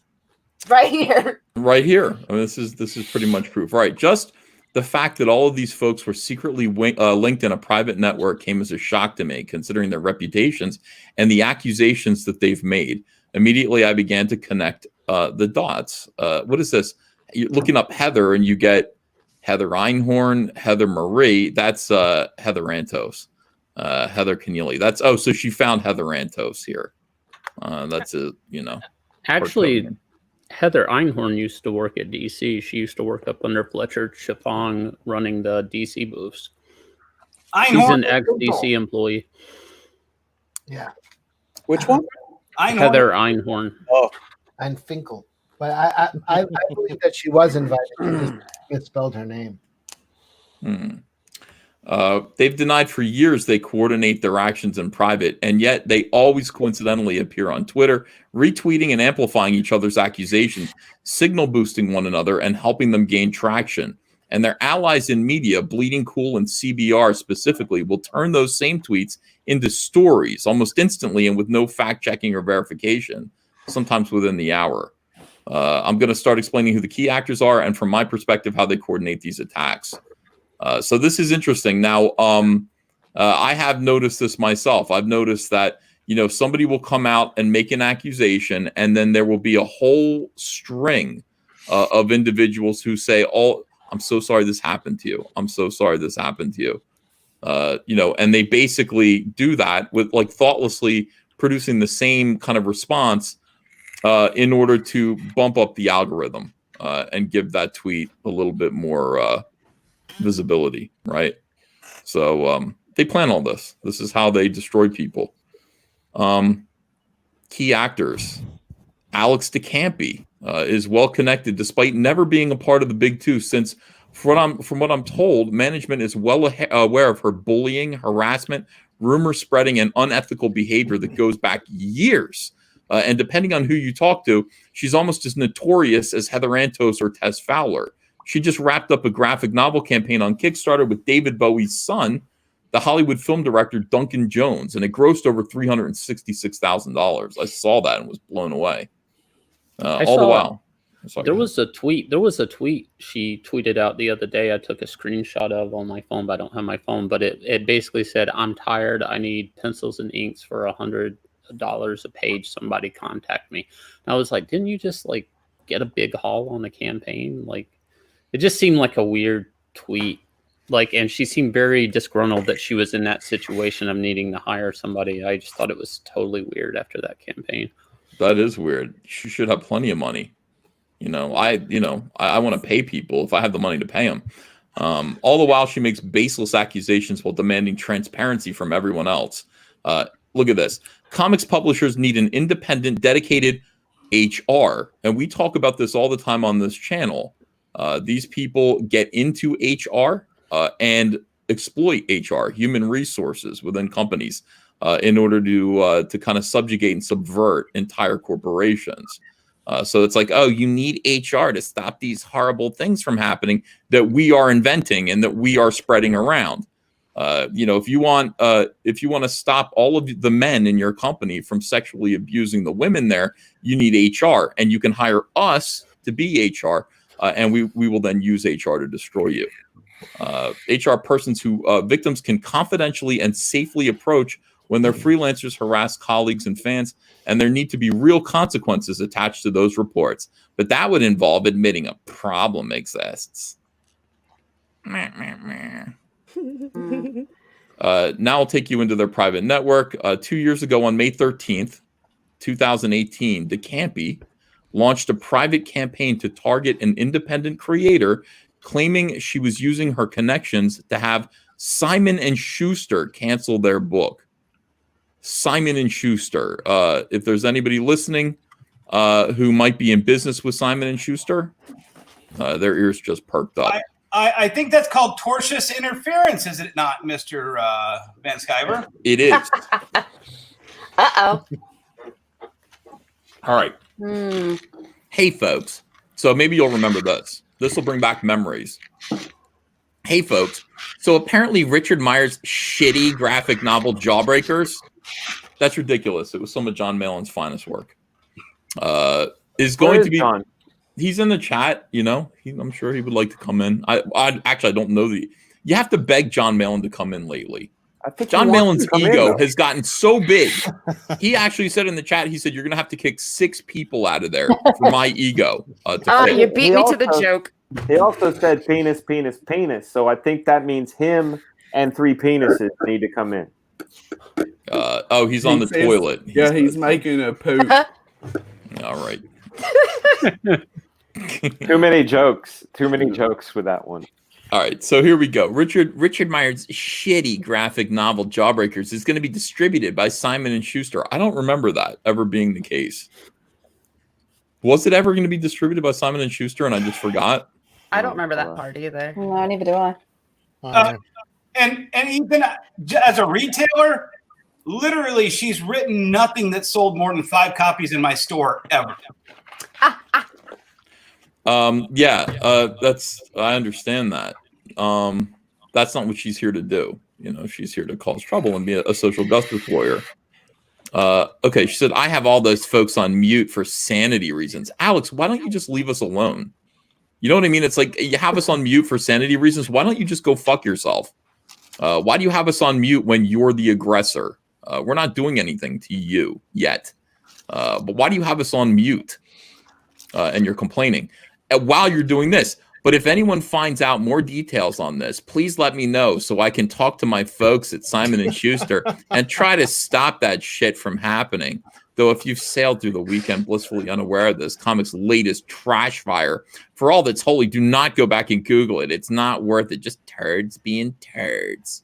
God, why do they always use super immature language all the time? Yeah, because they're little high school children. That's what they are. Like I was more mature in high school. And surely, if you've got someone on mute, that means you've got to follow them, right? So why the hell are you chasing these people around the internet if you really don't care? If I don't care about someone, I don't waste my time with them. So that sounds like an adult talking. If you're in SJW, there's not a lot of words you can say. Like they've canceled all the good cuss words, so they have to talk like because that's the only thing that they won't get canceled if they go hey, goo goo gaga make doo doo.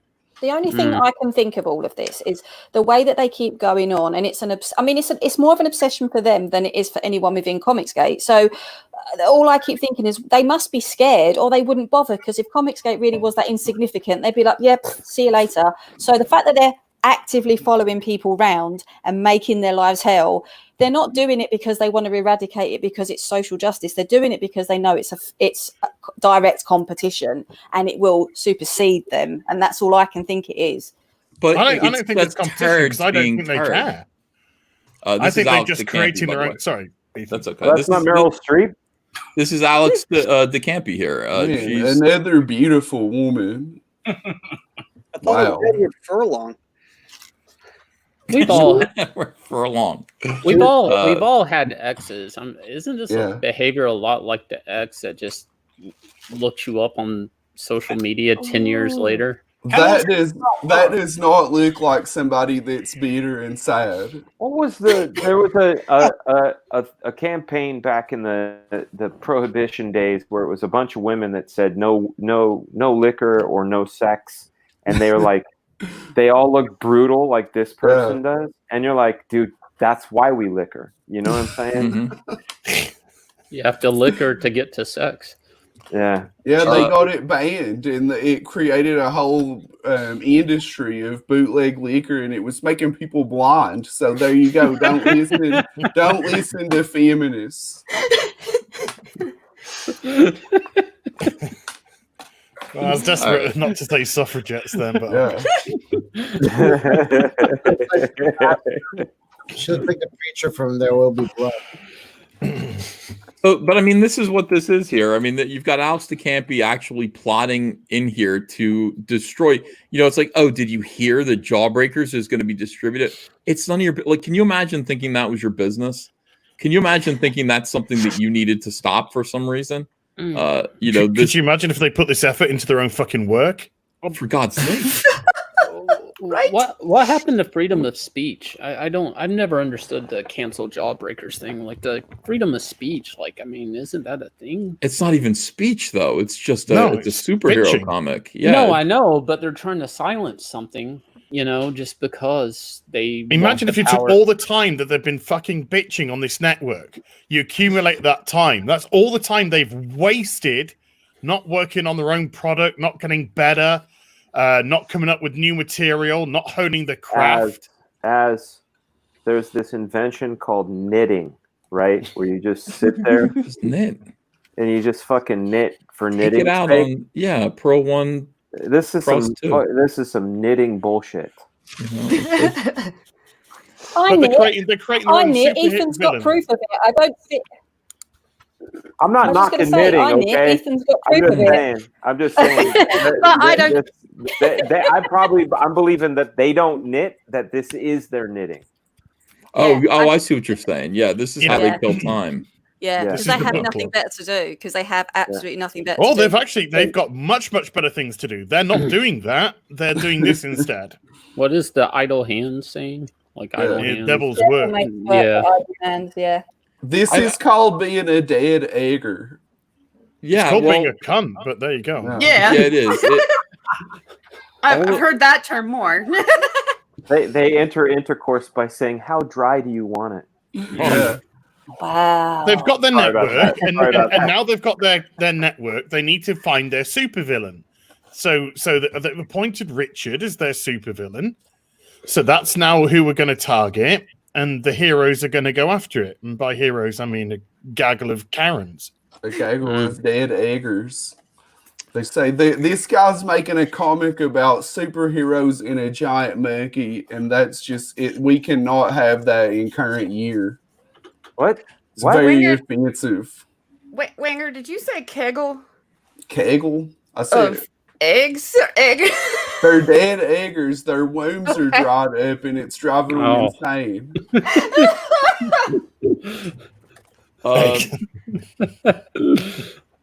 Yes. All right. So anyway, this is a very strange thing to me. I see this and I go, wait, it's not that Richard Meyer's giving a speech somewhere, or it's not like he's just trying to put out his comic book, and they see this as a call to action. Like, oh my God, we can't let that happen. Like, really think of the balls. Think of the balls that these people have. Tamara Bomboline. Is this actually in their secret Facebook group? Yes. Yeah, we're looking at them talking in private in back when Zach was about to launch his first comic book about how they could subvert it, how they could destroy it. So Tamara Bomboline says, I saw that someone said this, but who knows how true it is. They're also threatening to sue Mark Waid, him or someone involved, using some FTC regulation. They're delusional people, so I don't know. That didn't age well, did it? No. All right, so the Bleeding Cool article says this. Maria McCourt, I don't want to give them clicks. Does it say what division? Because SNS are pretty big company and generally way more discerning about what they'd accept. I have a hard time believing that they would just get picked up. No, it doesn't. I know how you feel, but it's a good article, actually. They publish the retailers being harassed with names and addresses. So while this article might be good, I refuse to give them the traffic. Tamara Bomboline, they were quoting the colorist who made that claim. Maybe it's accurate, maybe not. By the way, there's got to be another secret group of colorists. And if we have a colorist who could infiltrate that one, I'd really appreciate it, because these colorists are absolute assholes. This group of colorists, this person here, Chris Sotomayor, I could list a whole bunch of colorists that are just total dickheads who do this same thing. Moose Bauman. Yeah, Kyle Ritter's been in that group for over a year, but he told me he didn't hear anything. Kyle's in that group. Oh no! I got it. Fuck. Shit. Cecil, your joke doesn't work because it's a reading thing. Kyle's not blind; he's deaf. He could read. It's not like people are. Shut up, Cecil. It's okay. It's okay, Ethan. I'll take one for the team. I'll go in. I'm ready. I'm ready. He started around from being passed out to give us that zinger. Let's just let him have it. Yeah. My name's Paddy, and I'm a colorist for a comic book industry shop. You're hard. I'm just stunned because I don't recognize any of these names, and even the ones I do recognize sell nothing. Yeah. Alex DeCampi goes, okay, I found the BC article. I'm just going to do some quiet behind-the-scenes stuff. Pay no attention to the gal behind the curtain. Can you imagine? Nobody is, darling. Nobody is. Boy, I bet she flexed that Archie versus Predator muscle to keep that down. Where do you think the ego comes from, though? Because nobody else. Where the ego comes from. The ego of these people, and they're just. I think it's one of those you talk big. Sociopathy. They're all supporting each other. They're psychos, and they are exerting power over people. Well, Richard went to make $450,000 with that book. They exerted nothing but a waste of fucking time. Yeah. I think it's less ego. In addition to contacting the publisher, others in the Whisper Network coordinated their efforts to contact media outlets to have the narrative changed according to the posts in this thread. Again, in my opinion, this could end up as a defamation or tortious interference case and has many implications regarding media bias as well. The following month, June 23rd, 2018, DeCampi posted private text messages between herself and writer Max Eat My Ass Bemis. Remember that, guys? Oh God, Feast I on don't my want ass. to. Yeah. And what appeared to be in a wait, what? Is Max Bemis good looking or something? Did I hear one of the girls in this room say, "I'd love to feast on Max Bemis's ass," or did I just hear that? No, hell no. Oh, okay, all right. I said, Okay, good. no. In what appeared to be an attempt to damage his career. Despite Bemis being mentally ill, diagnosed with bipolar disorder in 2014, DeCampi still posted the private messages with malicious intent.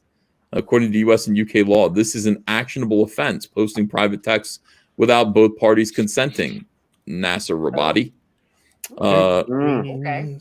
That's interesting. John Malin. No, I'm saying John Malin would complain about that. Alex DeCampi says, Max fucking Bemis, ladies and non-binary folk. Oh, no. They did as well. If I cringe any harder, my face is going to get stuck this way. Oh. Because he's the real victim here.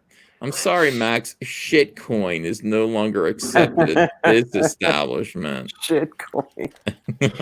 I'm the blue messages. So, okay, so we get to see, can we read them all? Or no. So we got to just try our best to read them here. Alex, thanks for recommending Sean. He seems like good people. And is this Sean Gordon Murphy? I was going to say, is that Sean Gordon Murphy? Yeah. How about that? He seems like good people. He's helping a lot. Mainly pursued him further because of your good vibes. So thanks and hope you're well out there. Many apologies for stress and still dying to rights with you. God, they just lick each other's asses. Okay, so let's try to read this as best we can.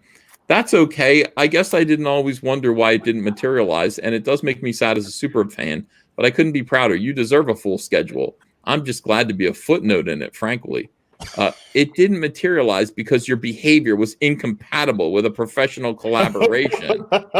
Jesus. He's being so nice and she's you're not allowed to say being the word rude. professional, darling. I understand that. He says, I understand that. This is not about my past. This is about your inability to understand and respect boundaries with someone you barely know. But Alex, you didn't even write the book. The reaction would have been the same if it was anyone else. I was the one writing. I wouldn't hear back about you specifically because you rule. I could cry. I just feel kind of bullied by you. But everything's a learning experience. Either way, I think you're brilliant. These fucking cocks. These cocks. She did say she's the blue, right? I mean, she published this. It makes her look horrible. I was going to say. But they're probably in there clapping for each other, patting each other on the backs for treating people this way. I just wonder if this is like a dom submissive thing that's actually happening. You treat me like shit, but either way, I think you're brilliant. Yeah, like here's the thing. I'm here to lick your ass. You wonder why like these people have egos. You're like, why? Where does the ego come from? It comes from this. Guys in comics are terrified of these women. They're absolutely terrified. And the reason why they're terrified is because of, the women are here to basically kick their ass. There's going to be no mercy. They're here to take over the industry and throw these guys the fuck out. And these guys are trying to get along with them. They're trying to get along because they've been told, isn't it good that women are coming into comics? Don't you want more women in comics? Yeah, I guess so. Not these bitches. Not at all. These guys are just trying to get along and be allies. Can I give my opinion on text? Who's writing the great text? That is Max Bemis, writer of Moon Knight. Yeah, he has a tasty ass that he wants to share with everybody. I think this looks to me that what they've done here is this person has purposely instigated this conversation. Somewhere this person is also in a DM group or a WhatsApp group or something, and they are getting this as screenshots so they can send it back to the people that, like Piper said, are clapping them and patting them on the back. So it elevates their ego, and it's proof that they are sticking for the right side. It's all just to reaffirm their shitty position. That's what it's all to do with. Absolutely horrendous, and you're 100% correct. And look at this. He's like, I could cry. I just feel kind of bullied by you.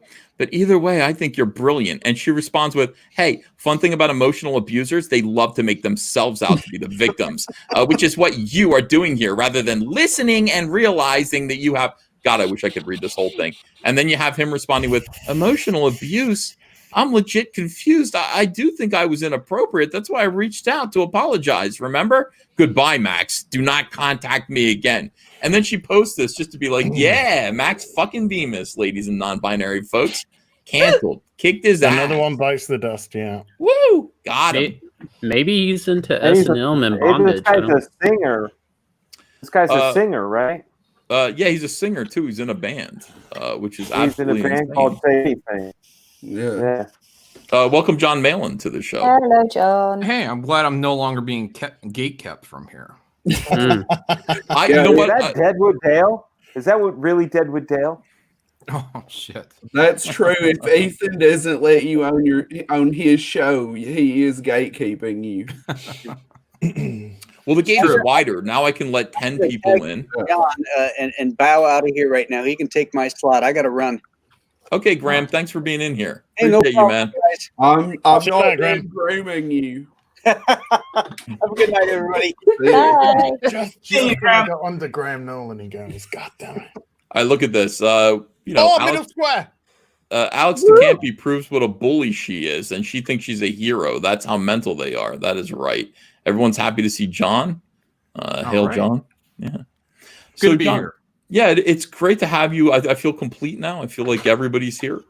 Here's the thing. So, John, I don't know if you're watching earlier, but we have a mole inside a molette inside of Women in Comics. And they've taken photographs and they have exposed the Whisper Network and the way these bitches operate. Excellent.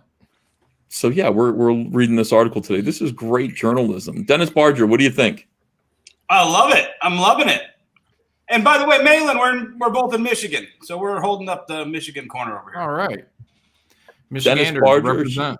Yeah, huge retailer. Dennis Barger, of course. Dennis, were you the? I'm going to ask you this question because I don't know this to be true at all, but I always kind of assumed, were you the retailer that yelled at Marvel Comics over their diversity? Oh. No, I was, that was the New York Comic Con that I had to leave because my father passed away. Oh. Sorry to hear that, man. Yeah. Okay. Do you know who it was? I don't. I actually heard it was 3 or 4 of them at, they were back in line to get the freebies. And they kept talking and talking, and these guys were like, you know, they yelled it out from the back of the room, and then they were completely, you know, all the social justice warriors booed them down, and it just, and then of course it got over amplified by Bleeding Cool and everything else. This shocks me. Stunned, I know. Okay. For some reason, I've been freezing every 5 seconds. I hope this is coming through okay. Has it been okay? No, Ethan. You've been fine. I heard him say that. Has it been okay though? Me reading the article and this conversation. Yeah, good. Okay. Good. Here we go. Let's go right back into it. Expose. So this is basically Alex DeCampi bullying Max Bemis, who is mentally ill. He is legitimately mentally ill. She's bullying him and then bragging about it. Yeah. To be fair, she is also mentally ill. That's true. Yeah, I didn't even think of that. Yeah. It's kind of a level playing field. I got to assume everyone involved on this page is mentally ill to one degree or the next. 2 months later, on August 26, 2018, DeCampi singled out Cullen Bunn, Super Talent Boy, for a private bullying campaign, all in an attempt to damage his career. This was an attempt to loosely link Bunn to Comicsgate. Why did they think Cullen Bunn was Comicsgate? Mm-hmm. even in the flimsiest way, hoping it would prevent him from earning income if the rumor spread far enough. Publicly and privately, this is one of the Whisper Network's primary tactics. I wish I knew what this was. Can someone look this up? Will someone actually type, because this isn't a link, this is a picture. Will someone actually type this into their search bar and find out what Cullen was saying here while I get a drink of water? Because I would like to know what Cullen said if he didn't delete it. I can't look for it. I don't have a Facebook. It sounds like it's just Twitter. It's Twitter. Oh, it is? Oh, I'll be right back. Yeah, somebody do that. I'll be right back too. Oddly enough, I can't I'm copy doing it. and paste it. I've always kind of thought of Cullen Bunn as one of the more milquetoast guys on the comic circuit. Twitter.com/CullenBunn/status/103. Okay, I got it. I got it. Good job. Did someone find it? Yeah, I got it. Okay, hold on a second. Let me stop sharing this. How did I fail us, Andino? I was helping. What do you got? I was pretending to help. So this is it here. The bit goes all the way down here. Talking endlessly about something. They're so annoying how they write these big long screeds on Twitter. It's this part particular. This is the one it's referring to. Yeah. So I've seen people I respect a great deal calling out a certain comic book movement over the past few days, and I'm torn. Sort of, not really. First of all, this movement deserves the negative attention. Sorry, not sorry. I've said plenty of times before, that's not a question. But every time someone calls it out, I see dozens of people say, I didn't know the movement was a thing until today. And I hate the idea of exposing anyone else to the BS. Let it fade into obscurity. What movement? Black Lives Matter? I shouldn't laugh. Yeah, Colin Bunn does not believe that Black Lives Matter. He doesn't believe they matter. That's what he's saying clearly. Yeah. Yeah. So that's, I guess that was enough. Like he just said, why don't you stop talking about it, dummies? Yeah. It'll disappear. How right he was. We were all depending so much on the idea that SJWs would hate our guts so much that they would just keep talking about us. Thank you, John. That was Nice save. That was amazing. Take that, Andino. Yeah. My whole marketing strategy was to get SJWs to talk about me, and it worked. It worked so well that I'm blocked by all of them now. They realized what was going on, and now I can't talk to Infamous or anybody. I'm blocked by all of them, and I've never ever even I don't think I've even mentioned them in a tweet. I still can't work out. I'm just assuming it must be some sort of block bot because I've never even wanted to mention them. Who was it that found that tweet? I'm curious how many Twitter followers Cullen Bunn has. He has 31.1K. Wow. Cullen Bunn's a pretty big writer. I worked with him a little bit. I like Cullen Bunn. I worked with him on some Sinestro fill-ins, and they were good. So he went. Cullen's gone with the mantra of "I believe comics are for everyone. There is no excuse for harassment. There's no place for homophobia, transphobia, racism, or misogyny in comics criticism." And Mags replied with, "Hey, dude, we've been trying that strategy actively for a year. It doesn't work." See, he wasn't willing to go hard enough for them, so therefore his middle of the ground attitude might as well have been completely over in Comicsgate. Yep. Well, when he says there's no place, we agree. I'm also the equal opportunity one, so I don't care if you're gay, straight, black, white, trans. You are open for criticism as much as anybody else. Amen. It is your body of work that should be speaking, not your orientation. He was not using his agency as their bullwhip. That was basically it. All right. So in any case, by the way, if he really felt like we were all of those things, Why wouldn't he say, if you're a bigot or a hater or something like that, there is a place for you in comics. It's called Comicsgate. By saying there is no place, he's acknowledging that Comicsgate isn't a hate group. I appreciate that. Mm-hmm. Yeah. Yep. It's not. It's blatantly not. I just it blows my mind every single day, because it's always these people that don't actually know people within Comicsgate. Because if they actually looked within the people that are in it, this movement is so diverse. With just one simple thing: create good comics, deliver good comics. Be white.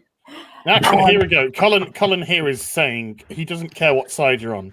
No matter what side of this discussion you are, your mileage may vary. It almost certainly will, because with different people, that's okay too. Yeah, so he's saying, I don't care if you're Comicsgate. I don't care if you're on the other side of the equation. Just enjoy comics. And that means he's canceled, right? Well, that's what they tried to do. Yes. Yeah, I mean, they're like, stop telling us. All right, so I saw this as well. Sigh indeed. It's so sad that he was reasonable. Cat Staggs, lesbian Star Wars painter, goes, ignoring it only makes it go away for you. Those in the crosshairs still get hit. If you can ignore it, you're privileged. What? Drives me insane. Stupid woman. I know. It's like, why don't you leave us alone?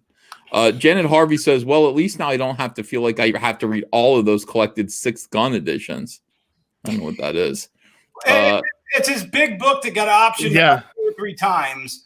And it's sold more than everything everybody up there commenting about has ever done in their lifetime.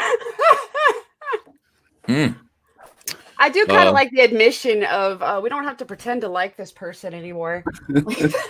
Yeah, I know. It's like, like I don't have to feel like I should. You don't have to. If you don't want to, don't. I mean, Tamara Bonvillain, again, of course.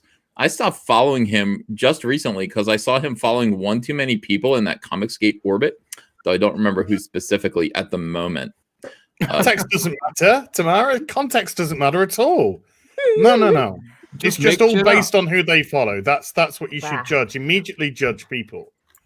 It's not as if somebody likes to keep their options open. It's not as if somebody wants to hear both sides of the equation. It's not as if somebody wants to hear a reasoned argument and then make a determination based off the facts which have been presented in front of them. No. If somebody follows somebody you don't like, just destroy their career and life. That's there's Peter Samedi. He's the guy that follows all those bigots. Yeah. Well, I mean, I'm Pete of Comics. I'm a POC. Pete of Comics, POC. Wasn't this around the time that they started blockchains on Twitter too? Yep. It's all ridiculous. I can't take any of it seriously anymore. So. Colin Bono was basically like, hey guys, why don't we just stop harassing these people? And they're like, no, we can't stop harassing these people. We have to be in their lives and destroying them all the time. Well, what he said was 100% true, because he was telling them, like, look, you're making them more powerful by talking about them all the time, and they just couldn't do it. What year was that tweet? Like 2018.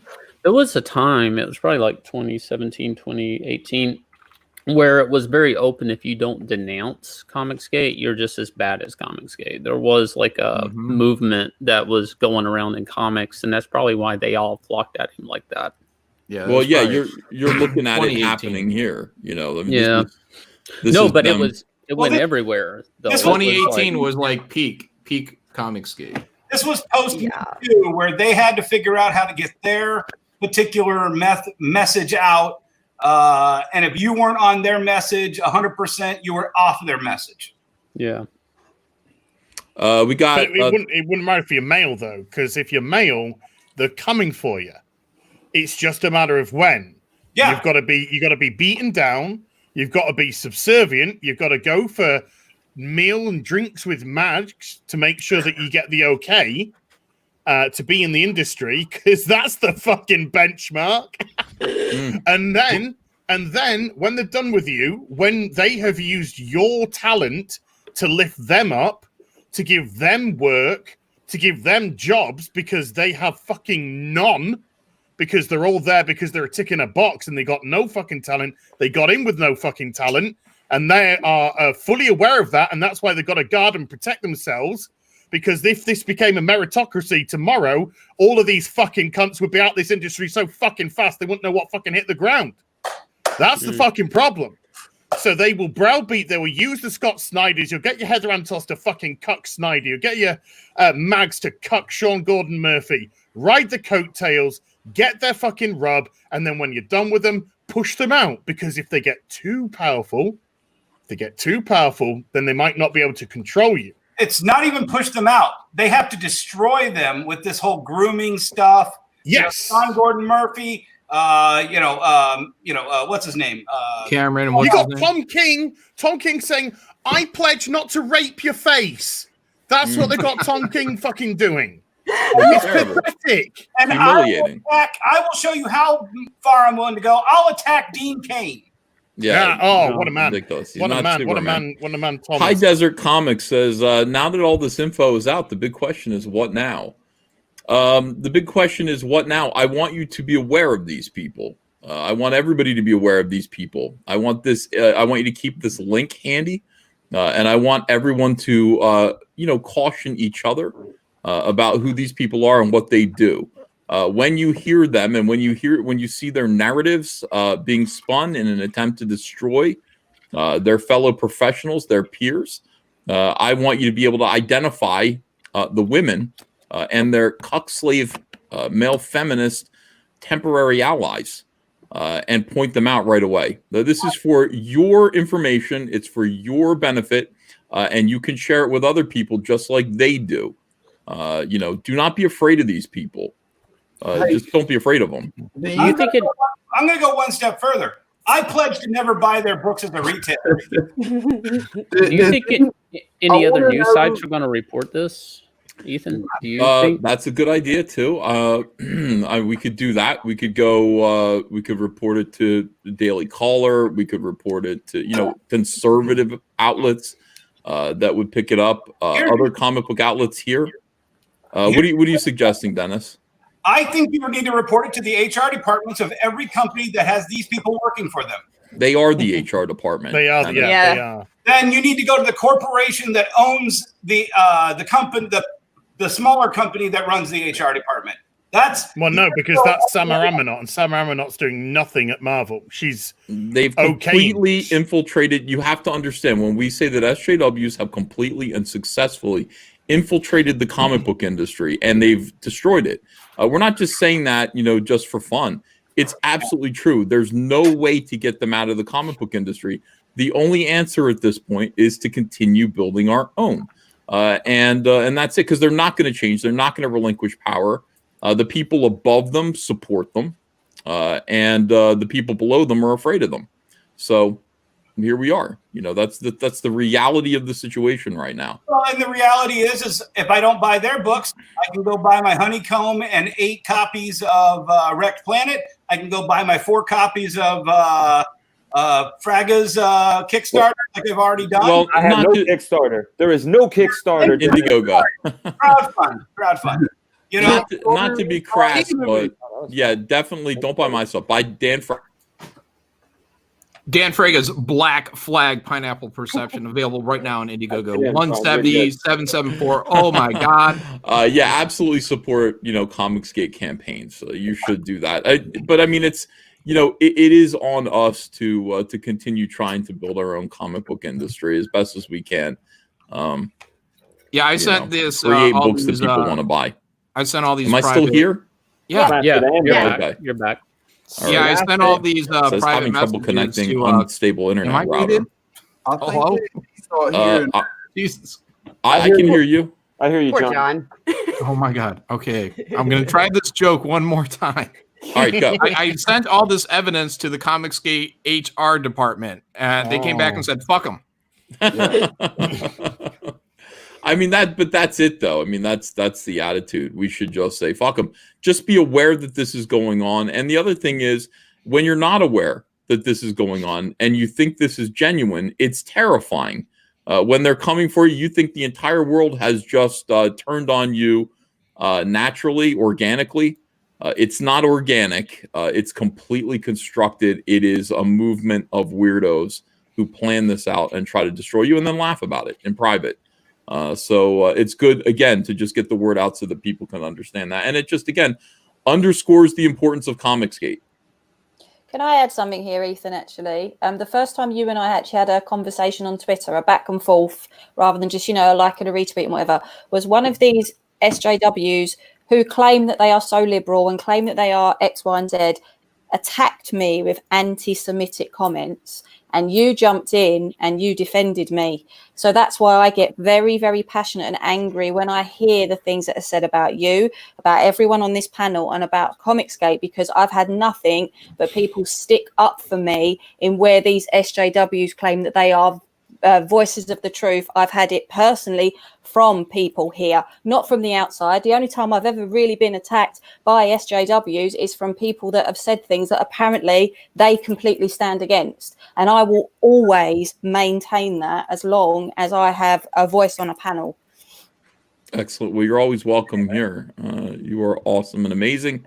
When we say you're amazing, we mean it sincerely. We don't mean that in the SJW type of way. You are somebody who is a benefit to this industry in our Comicsgate, because you wanted to do a comic book about Charlie Chaplin. You made it happen. So that's impressive. All right. So here we go. Let's get back into this article here. Oh my gosh, here they are. Tamara Bonvillain. Look, he shares it with a lot of people, like Declan Shavley, or yeah, I know who that is. They tried to cancel him too in 2018. And many of these people turn mute with what they consider the outrage machine, which to some extent is why they're so clueless. Talking to some of them recently at cons, they would often say something like, "Oh, I don't want to give them attention, so I don't say anything," which is like a thing they heard from someone that is the easiest advice to follow, because they don't have to do anything and can feel good about themselves. Can you imagine? Do anything about what? A reason comment? It's like These people are fucking nuts. Why don't you leave us alone? These people, by the way, their whole thing is, well, why do I have to do something about Comicsgate? Well, because they're a harassment campaign. What are you guys? This is you guys being an organized harassment campaign against a consumer movement in comics and critics. You guys are actually an organized harassment campaign. This is a hate group right here. And they're playing victim while they're doing it. It's insane. These people need to find inner peace. This is what their problem is. Which, one thing about emotional abusers is they always make themselves out to be the victim. That's right. Storvo.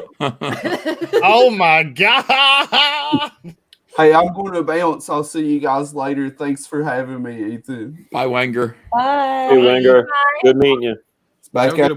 Hey, tripod out, bro. Say I'm tripoding out. Oh, he tripoded out. Also, where's Cecil?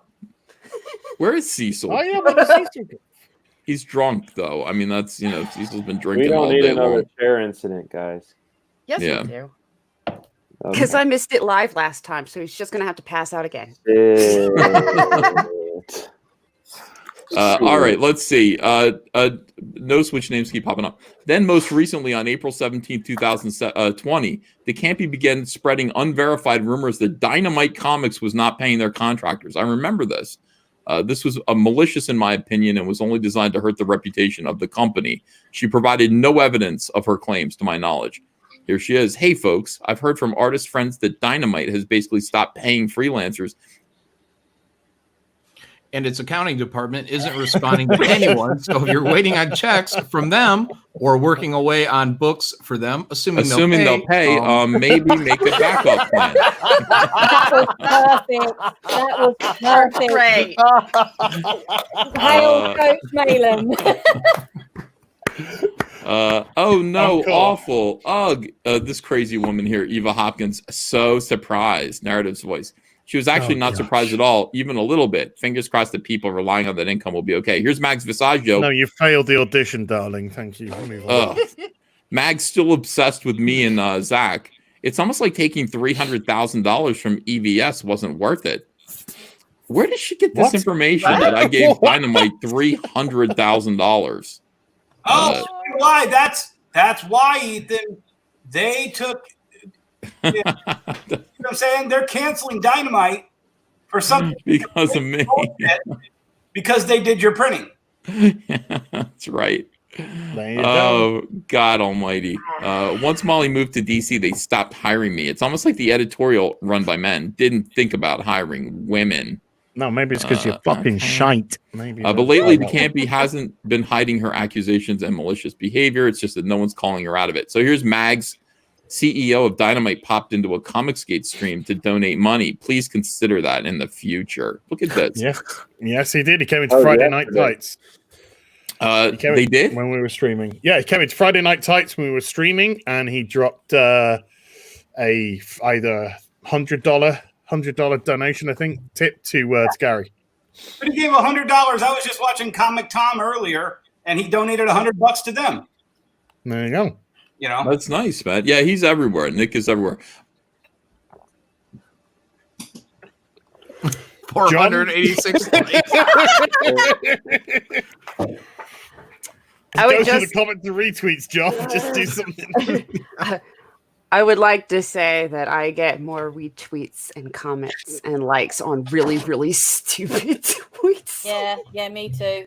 Always with a typo in them. Every time.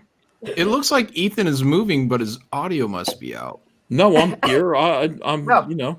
I'm here. Okay. All right. I was just trying to say 486 likes, and that's roughly the number of women that are in the women's group, right? So. Oh yeah.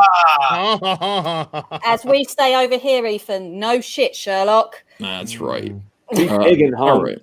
Wait, you guys actually say that? We thought that was making fun of you guys. No, we'd really say no shit, Sherlock. I learned something tonight.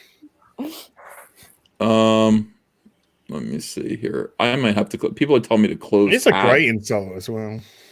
I don't have any tabs to close. I need them all, except for let's see my Twitter. I need these. Do I need this one? I think I need this one. I need this one. I gotta have them open. Here's Alex DeCampi, who says, this is cute, but one, we don't. Oh, Scott Snyder, I pledge to say no to abuse, harassment, grooming, and manipulation of women. I can't believe Scott has to say that, man. He's such a family man. He's got kids and everything.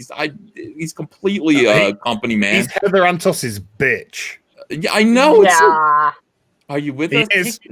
When he did the Dean Cain thing, he went and replied to Heather Antos's. He's like, "Oh, Heather, you beat me by like 18 minutes. Oh well." Like, So funny. Please don't destroy my career. Okay. So I want you to remember, like, when Alex DeCampi was talking to Max Bemis, and he was like, showing her his belly, essentially. Okay, I'll do whatever you want. And then Alex DeCampi comes back like with a stinger, like, fuck you. It's like, no, I love you. You're wonderful. Fuck you. And that's what she does here.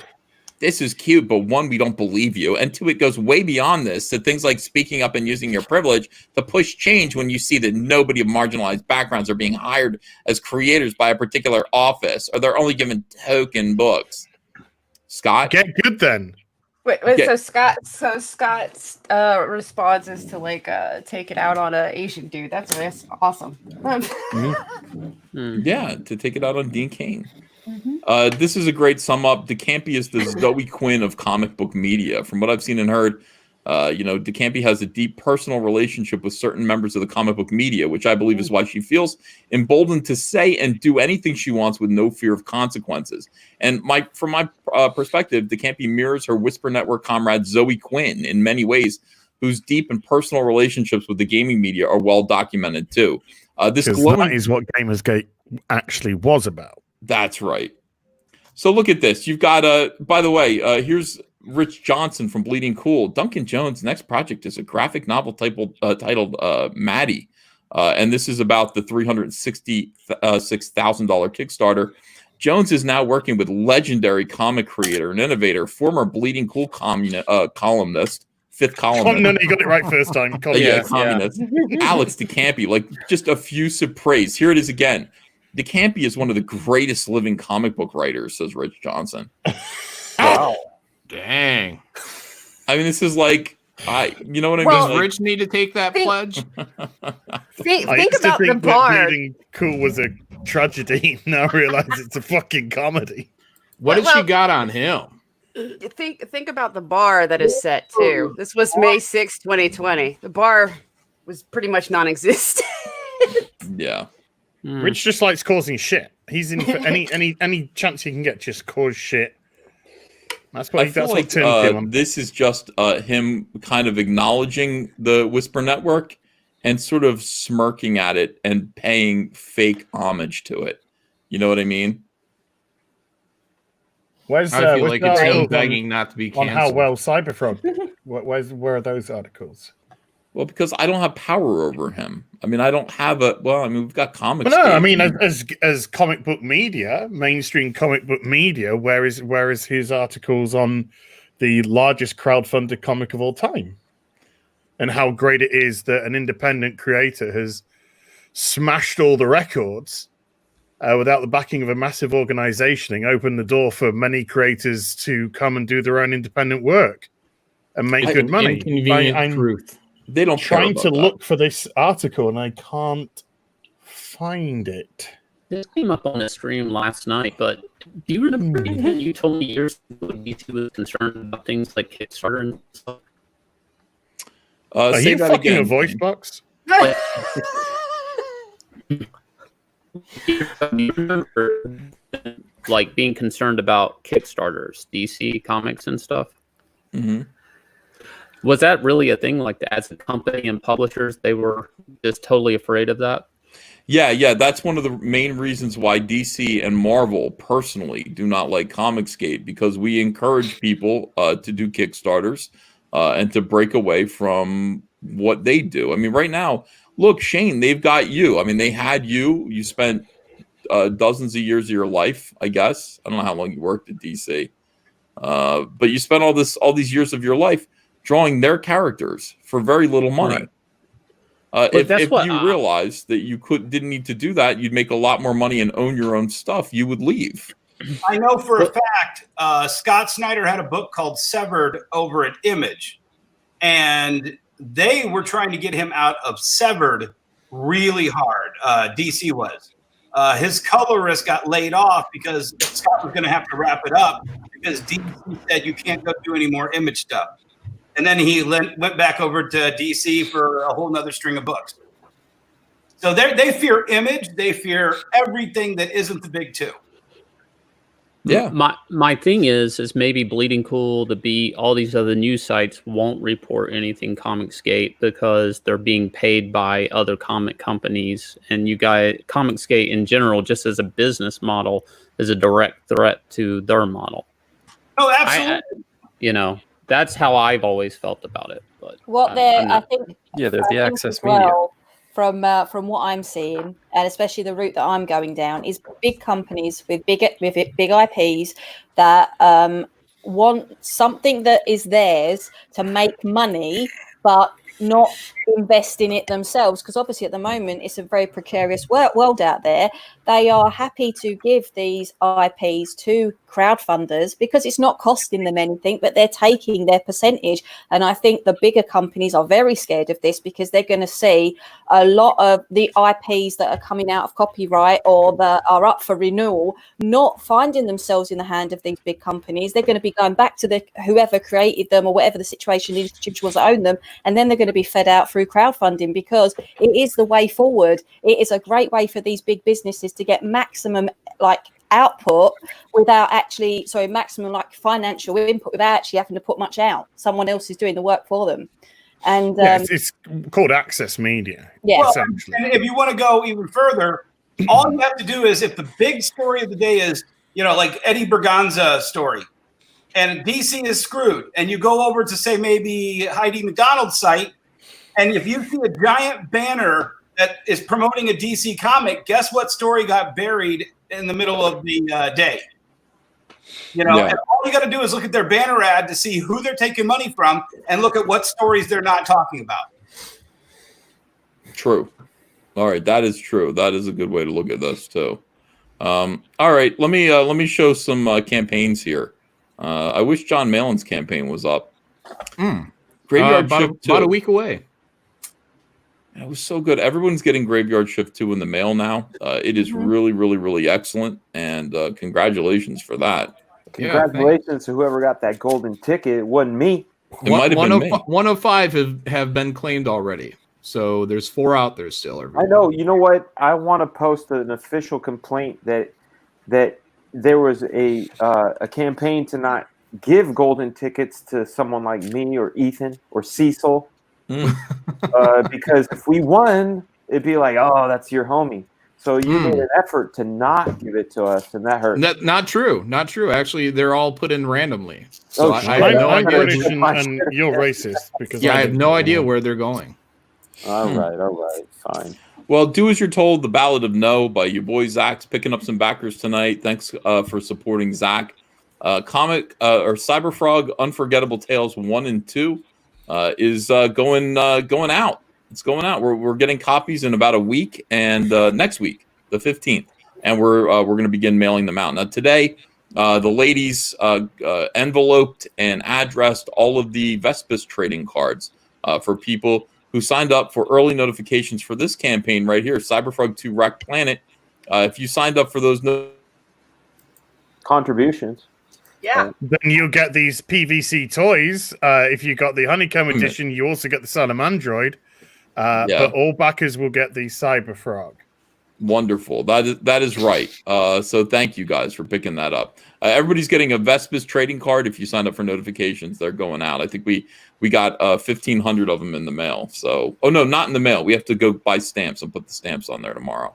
I guess Andrea ran out of stamps. All right, and then over here, Dan Fraga's Black Flag, absolutely crushing it. $170,000, guys. Dan Fraga is working on this book right now. And I saw the Shane Davis cover. Yes. It's a nice piece. Yeah. It's not a cover. It's just a piece, isn't it? It's a piece. Yeah, it's not. It's a piece. It's not a cover. Okay. You sure it's not a cover? I'm sure it's not a cover. All right. Well, wait a second. I mean, no, all right. It's fantastic. It's fantastic. But I have a Pat Lee cover. I have a Rob Willis cover. I'm not going to convolute this campaign, man. Where's the Rob Willis cover? It's going to be coming soon, man. Don't be putting me on the spot. Okay, I can't wait till that shows up because you're going to have a similar thing happen that Eric had. I mean, Eric put up his cover by Kenneth Roquefort, and boom, it blew up. His campaign blew up. It was amazing. All right, let's see. Mighty Mascots. That's the other one I wanted to promote tonight. Mighty Mascots, $12,602. We crushed this, man. Thank you guys so much. Appreciate it. I went in on that one. Thank you, man. Means a lot. Keith Gleason's over the moon. He's the creator writer, and he's just thrilled. Absolutely, he's great. He's a cool dude. Totally grateful. Yeah, I've had him he's on the awesome. show a couple times. Really great energy, dude. Yeah, he's a great guy. Great guy. All right, here we go. Let's get back to exposing the Whisper Network. And you see that, of course, Rich Johnson has his tongue up Alex DeCampi. Like, he knows. Like, he's actually, this makes me angry. He's really afraid of Alex DeCampi. And here she is. Children, you can just DM me rather than playing Guess the Jerk in my mentions. So she'd be like, this one person's an asshole. And who is it? Just ask me in private and I'll tell you. It's like dogs begging. Malicious for tweets scraps. like this regularly go unchecked because DeCampi knows her vast media contacts, allies to the Whisper Network, won't hold her accountable. And while others have their careers destroyed, she remains untouched and never faces any scrutiny or is asked to even back up any of her claims. All right. You see that only has one like, though? Yeah, I know, but I wonder. Yeah, I guess so. I wonder if she took a You don't know picture when of it's it early. screenshotted, though. So Yeah, it's a matter of when she took a picture of it. The theory goes something like this. Anyone in the comic book media is already in the Whisper Network's pocket or is simply too cowardly to speak up. Anyone outside the comic book media won't pay attention to this disgusting behavior because the comic industry is simply too small to make a national story out of it. But make no mistake, if Jim Lee or Joe Quesada publicly made a statement like this, every media outlet on the globe would be reporting it within an hour, and those men would be expected to resign. They don't have the privileges that the Whisper Network provides. That's true. This is what we got to look for right now. Who defends Alex DeCampi and the rest of the Whisper Network's behavior? Her most vocal supporters will very likely be Whisper Network allies or the network itself. Which comic book media outlets totally ignore this story? This or someone outside of the Whisper Network, this would generate weeks of news. But for DeCampi, most comic book news outlets will undoubtedly protect her. And finally, who at Marvel, DC, and other companies will take action? A wider HR network or effort is needed to stop the bullying, harassment, rumor spreading, lying, and other forms of sabotaging the careers of fellow creators, especially in cases where there is no evidence. And social media is clearly being weaponized by the members of this Whisper Network. If anything comes from this series of articles, I hope a level of professionalism returns to comics and the media industry, and that folks are held accountable for malicious behavior designed to destroy peers and advance their own careers. I'd love to think something would come of it, but nothing would come Who of it. wrote that? Who wrote that? Somebody under a private name. Okay, Penny. That's some fucking truthiness right there. Look at this right here. Look at this is not over. I have a lot more evidence, and it continues to pour in from various sources. As you can see, there's still many more files to be opened. Heather Rantos, Susan Auger, Tamara Bonvillain, Rachel Reed, Maurice Louise Serzanowski, Henderson, Erica Henderson, Alex DeCampi, Stephanie Cook, Coleman, I don't know, Mags Visaggio, Amy Chu. Amy Chu, no! I worked with you. De Guzman. Oh, fuck you, De Guzman. Howard. Alana Marie. That's probably Alana from, it's got to be Alana Smith, right? The one that went off on Retailer. So she's been on my shit list for a long time. Tess Fowler, Becky Cloonan, Jill Pantozzi, and Heidi McDonald. All of these files are going to be open, and we're going to have some fun. We've got some pussy action going on over here. I'm interested in what's going on with Heidi. I've known Heidi since I was a kid, so I'd love to hear about that one. Ethan, can I make a suggestion? Sure.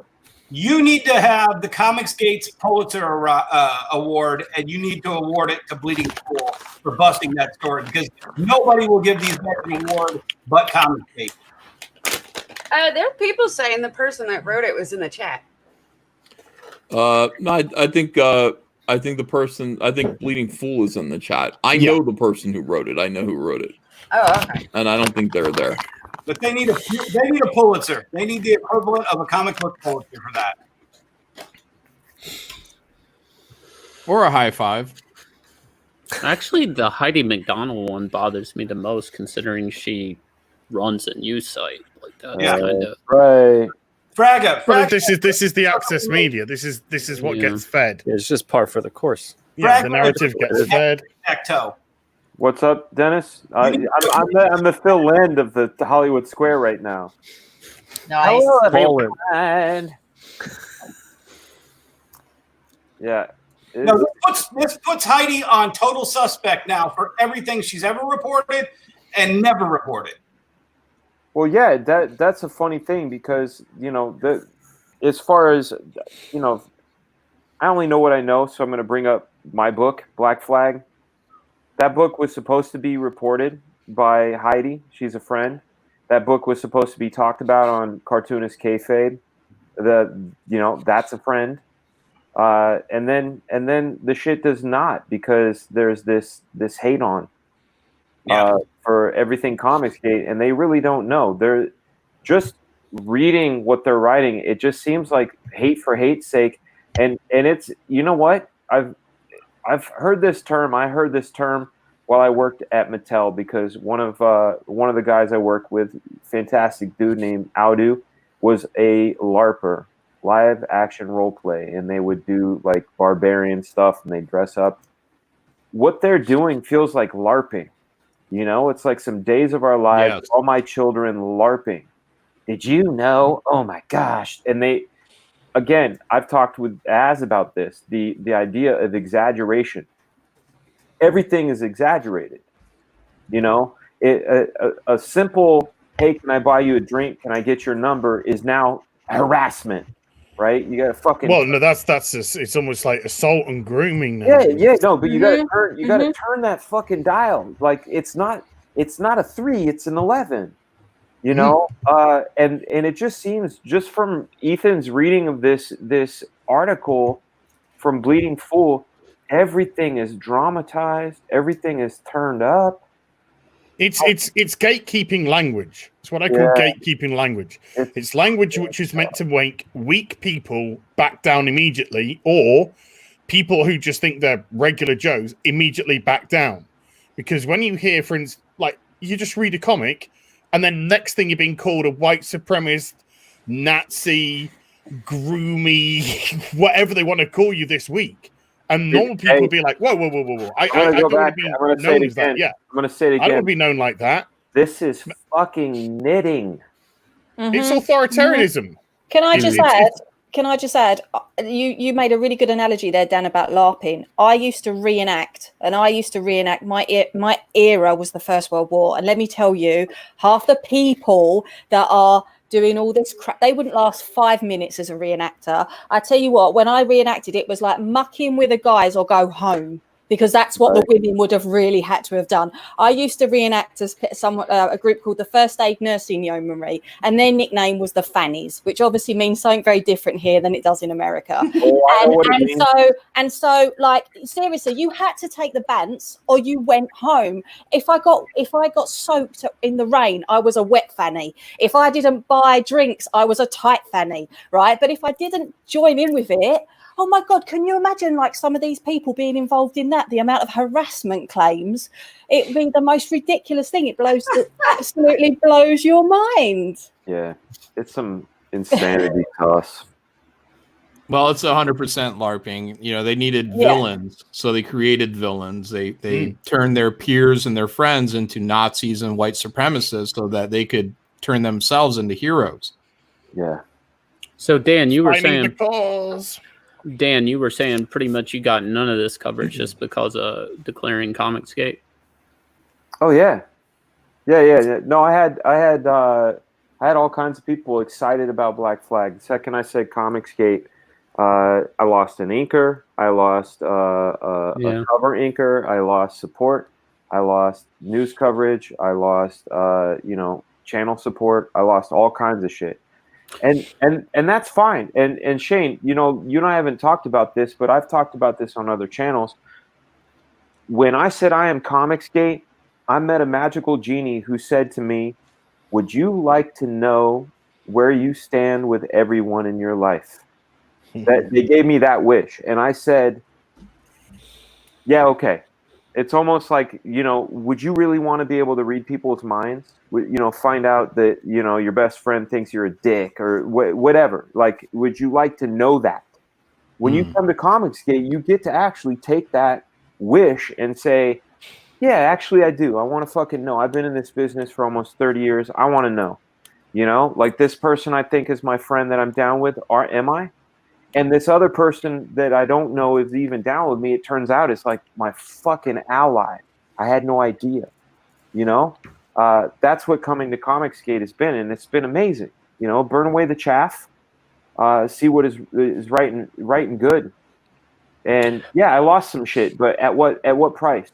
Yeah, it's like the Sphinx in Never-Ending Story. Yeah, but it's also priceless. Yeah. Yeah, you can't. I mean, that's the thing. Like I said, I've known Heidi since I was, I don't know, maybe 17. And she's been my editor. She's been my editor on things. She's done stories, interviews. I considered her an ally. And when this stuff went down, it was like all this stuff had been pulled out. And I really wondered, because she was one of the ones I was like, shit, what the fuck, man? We've been down for a long time. I'm 47. That's 37 years I've known, or 30 years I've known somebody, right? And then when I find out she's part of this Whisper network, and I find out that there's all this shit going on, I understand now that I am no longer Dan Frega, that guy that grew through comics and went through Image and went through Marvel and all this shit. I'm no longer that guy. I am now this piece of this game in this LARP thing. Oh, he went to the bad side. You're Welcome to the culture war. You cease being a human, you become human garbage to them. I tried to bring up Comicsgate to Heidi. I think I talked to you after I talked to her, Ethan, about something she had said to me, and she was like, "Oh, that's all fake. They're cooking their numbers. That's Ethan's money being put into his own campaign like that." No. They were just trying to snuff it out as like non-existent BS. It was almost like they didn't want. They don't want to acknowledge a movement. And that's why I was saying, like, it's the shill media thing, whatever you want to call it, like Access Media, where it's, they're on the payroll of certain companies to maybe even put the word out on the street or ignore this. But it's not exactly ignoring. They're actually saying amongst other people things that aren't true about the business side of it. Yeah, they once your Comicsgate, that's it. That they need something to consider themselves more virtuous then. They've decided it's us, and clearly it's the other way around. I mean, everything that they say is projection. We are virtue, we are goodness, we're kindness, we're welcoming, and we care about comics. So we're like Kira, we are justice. But that wasn't the thing. They don't want to acknowledge it. There's one thing to acknowledge Ethan, but it's another thing not to acknowledge Ethan's customers. And when you're talking about a shrinking industry and publishing, I mean, every comic book is, Rob Stahl told me this one time and it stuck with me my whole life. A comic book is just paper and staples.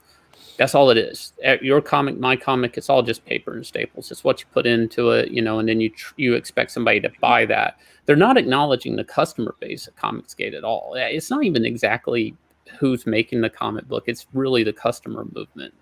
I think it's very scary to them in a lot of ways. I stood up and asked Bob Wayne at a retailer summit one time, and he's like, "Oh, we're gonna make all these new 52s totally returnable. All you got to do is tear the covers off and make sure you burn the rest of the book." And I'm like, I physically can't do that. That's somebody's art. That's a limited print of somebody's creation. And you're asking me, one of the retailers of this industry, to destroy and deface somebody who you hired to make a comic book, their art. And he goes, "Well, you can just eat them all." You can just send it to Mike S. Miller. He will. Mike S. Miller will take care of it, John Malin, won't he? He will. Hey,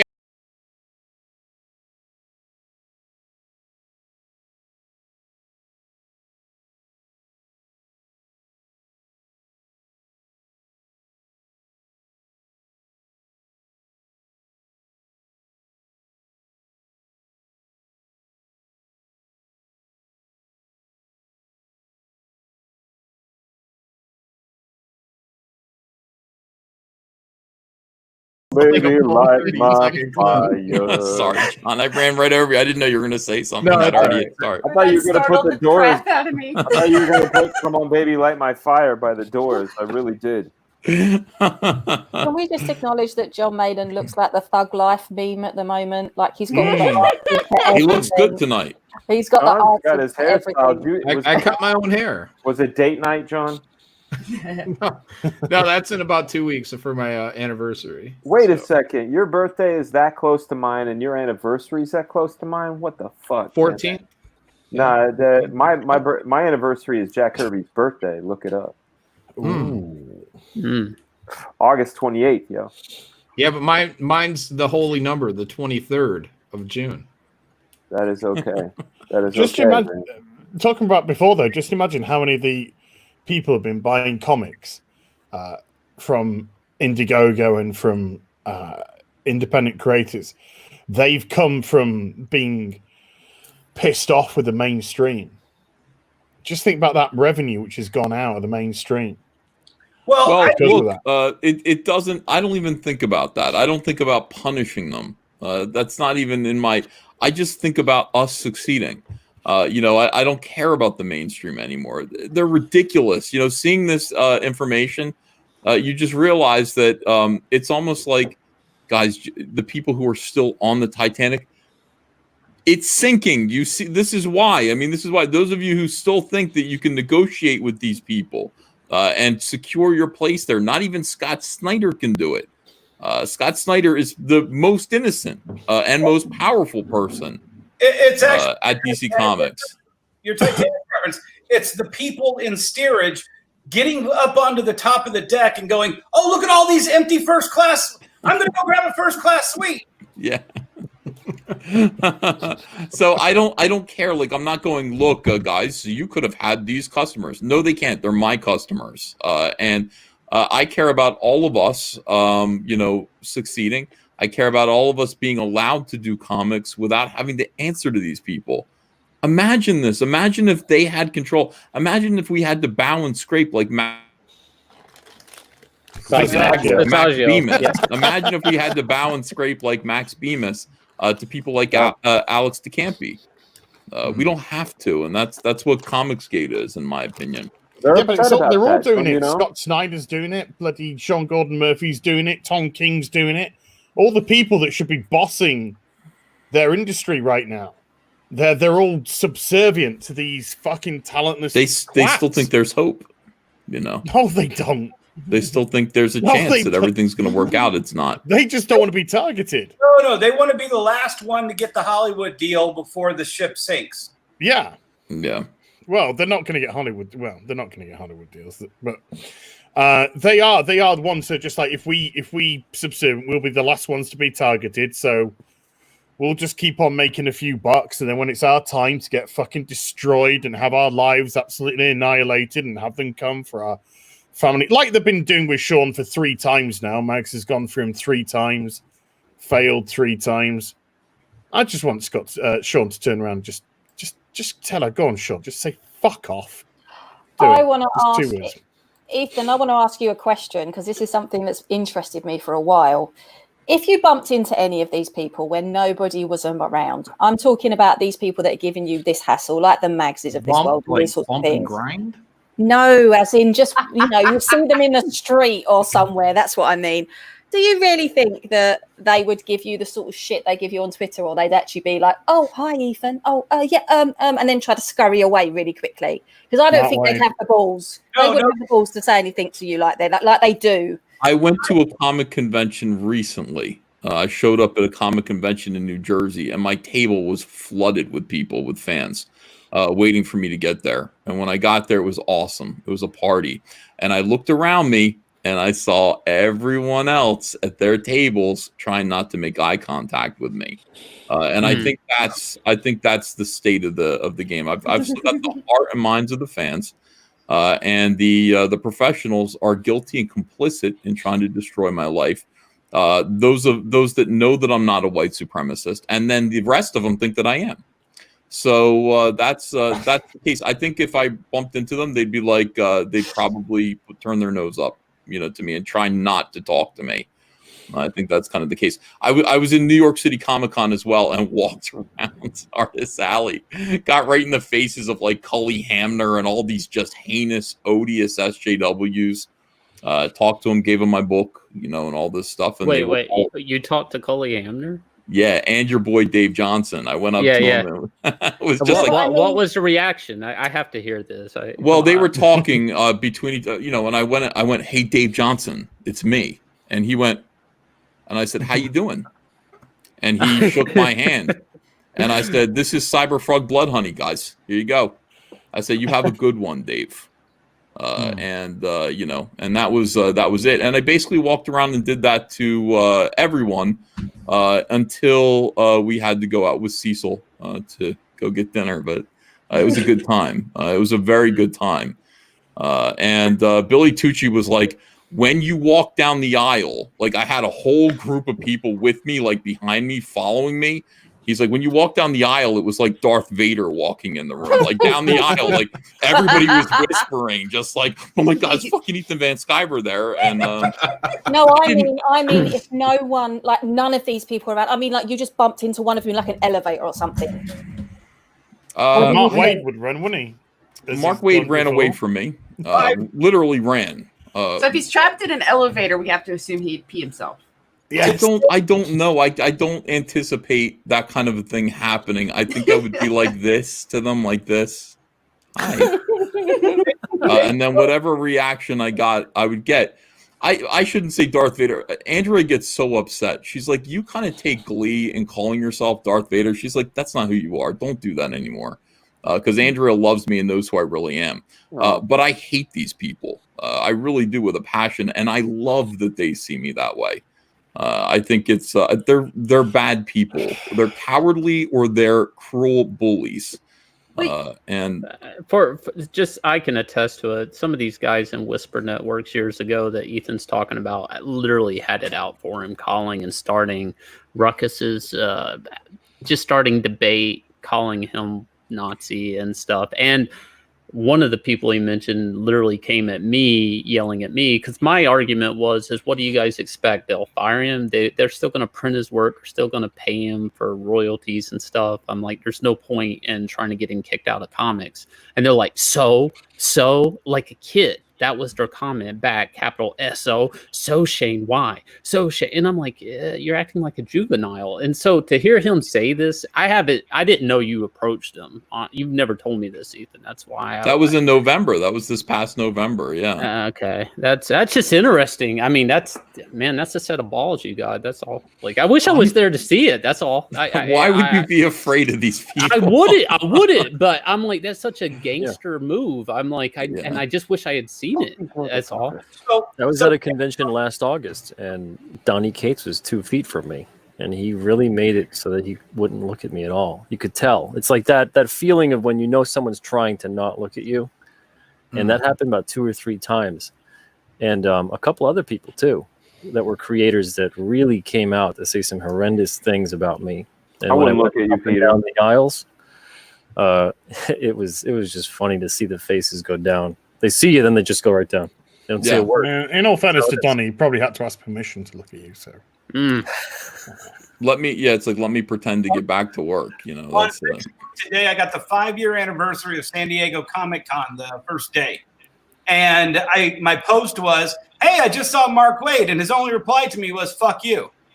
Because I ran into Mark Waid, I decided to be the bigger man and say, "Hey, Mark, how are you?" And he goes, "Just fuck you," and then walk up.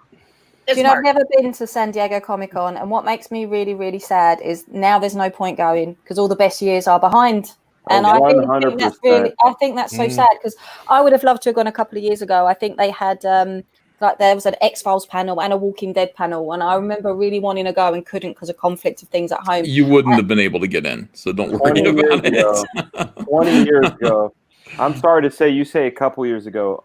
I've been going every year since '89. 2000 was the last good year. Yeah.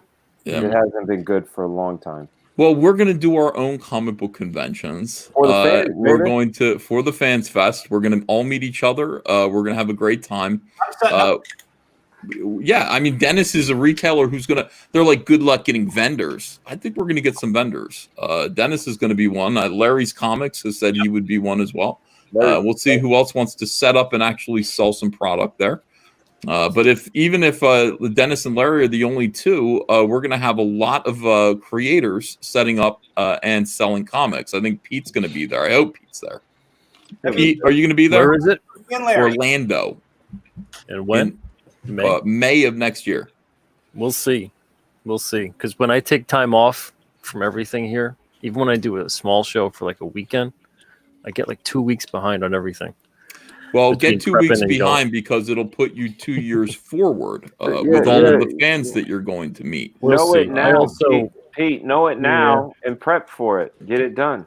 Yeah, there's also things where I don't feel too comfortable leaving my wife behind, and she can't necessarily come either because of different circumstances here. So it's tough. We'll see.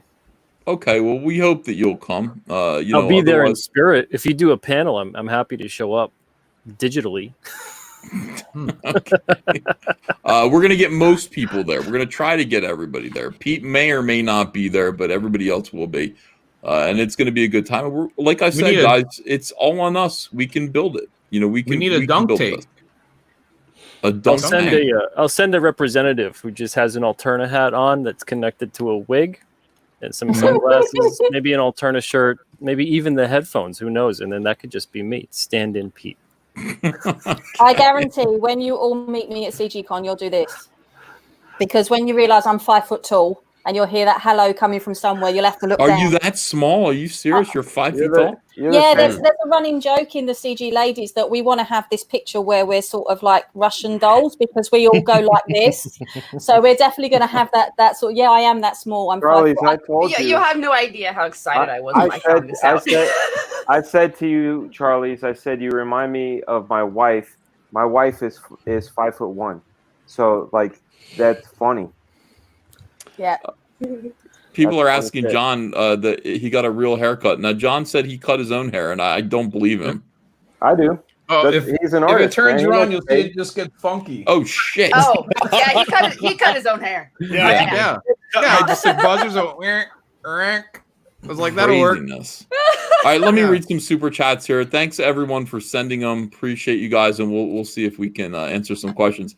HVAC Tool Tester says, "LOL, how come Fraga banned me from his channel?" What? What the fuck is he talking about? Fraga's channel has been destroyed. You might not have gotten the news. I have I have a new channel, youtube.com/c/Fragaboom. You will show up to the new channel.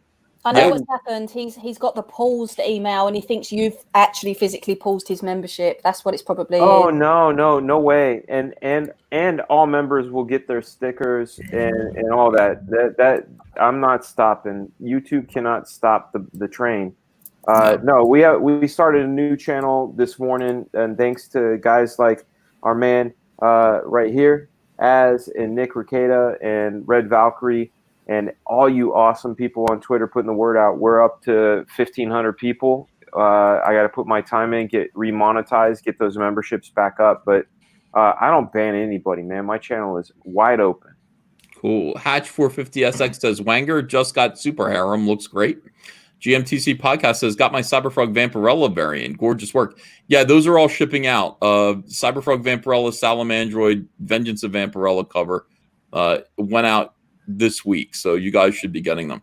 Eric Brandt says, I just read Super Harem a third time. What's wrong with me? Curse you, Matt Wanger. Michael Ross says, got my copies of Vampirella and Super Harem this week. Both look great. Boy Wonder 52 says, triple Hicate. I'm scared. Let's see. Just a Kid from Brooklyn says, this is the sort of award-winning journalism that I tune in for. Well done. Sketch Therapy says, number one, great panel. Number two, Az is amazing. Thank you. That's wonderful. Thank you very much. Wang's out for Wanger. 3, Hail Charlies. 4, good to see you, Nolan. 5, you looking handsome. What you up to, Uncle E? 6, Hail Caesar. And 7, Az titties. I borrow ideas from chat. Said Richard is taking notes on the haircut. Ethan, I friendlied up. The new Malin haircut looks good from the front. It doesn't look so good from the back, you know. Right. You missed my super chat when Dan Shaheen was on. I said, "Let me contribute to your grift." Oh, well, I'll read it now. Hold on, I'm getting through it. Grand Inquisitor says 10 minutes in and the stream is ghosted. LOL. Nolan Nerd says, when are we getting a Shane Davis variant as a stretch goal for Cyberfrog Wreck Planet or a trading card from Shane Davis because he will be number 1? Hail. Shane's working on it now, actually, right, Shane? Or you approved the Rolfs. So as soon as I finish my cover for my Indiegogo, which I'm almost done with tonight, then I'm doing the Cyberfrog one. I'll take 2 of them off for you if you got time. Do a Cyberfrog and do a Salamandroid. Gotcha. Okay. Justin Maybe says, Wanger, thanks for the Ziploc bag. My comics were safe and super fresh. Camara says, Batwoman is black now. Deal with it. Rhino4563 says, I told you I wasn't a thermometer. Let's see. Sketch Therapy says, bad storm. Oh, no. I hear your bomb shelter's pretty nice. Everybody's trying to get me to play piano. I'm not doing it. Fuck Google 2 says, Cecil, please stop drinking for your health. Inquisitor B312 says, Wanger, you get sentenced to life in prison. How long would it take you to become prison gay? Would you ask Cecil for a bit of the fun stuff? Let's see. Peppermint Oil Capsule says, Jimmy Savile's a villain in Mary Boys. Bedtime now. Antoine Dennison says, we love the inside baseball, Ethan. Keep it up. Nolan Nerd says, hail Shane Davis and Dennis Barger. People are happy to see Dennis Barger in here tonight. First time, you know. Thanks, Dennis. Thank you, Ugly. Camel Moon says, hail chat. We launch tomorrow at noon on Indiegogo. Camel Moon's book. We got a Camel Moon. I'll support you.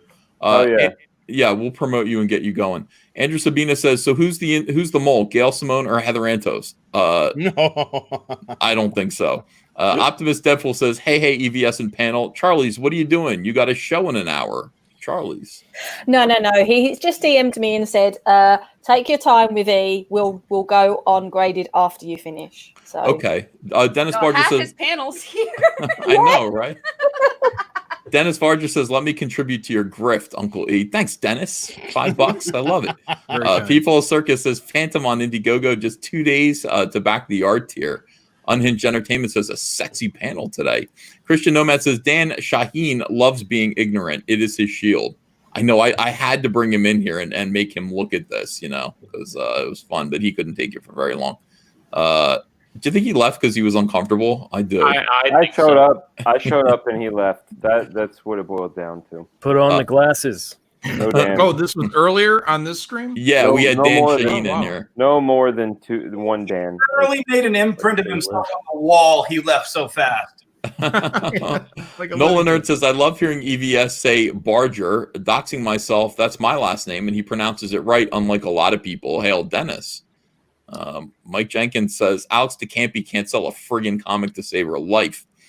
People Circus says, power, control, and sadism. These people are evil. Arnold S says, discovered Comicsgate last year.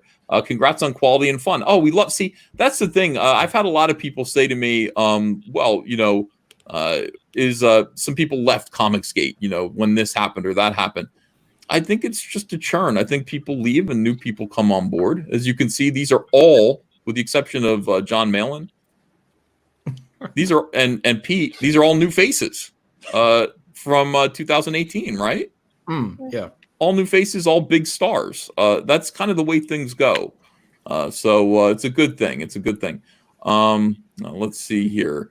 Alex DeCampi looks like Emo Phillips, says Mark C. GMTC Podcast says, John, got my copy of Graveyard Shift 2. Fantastic.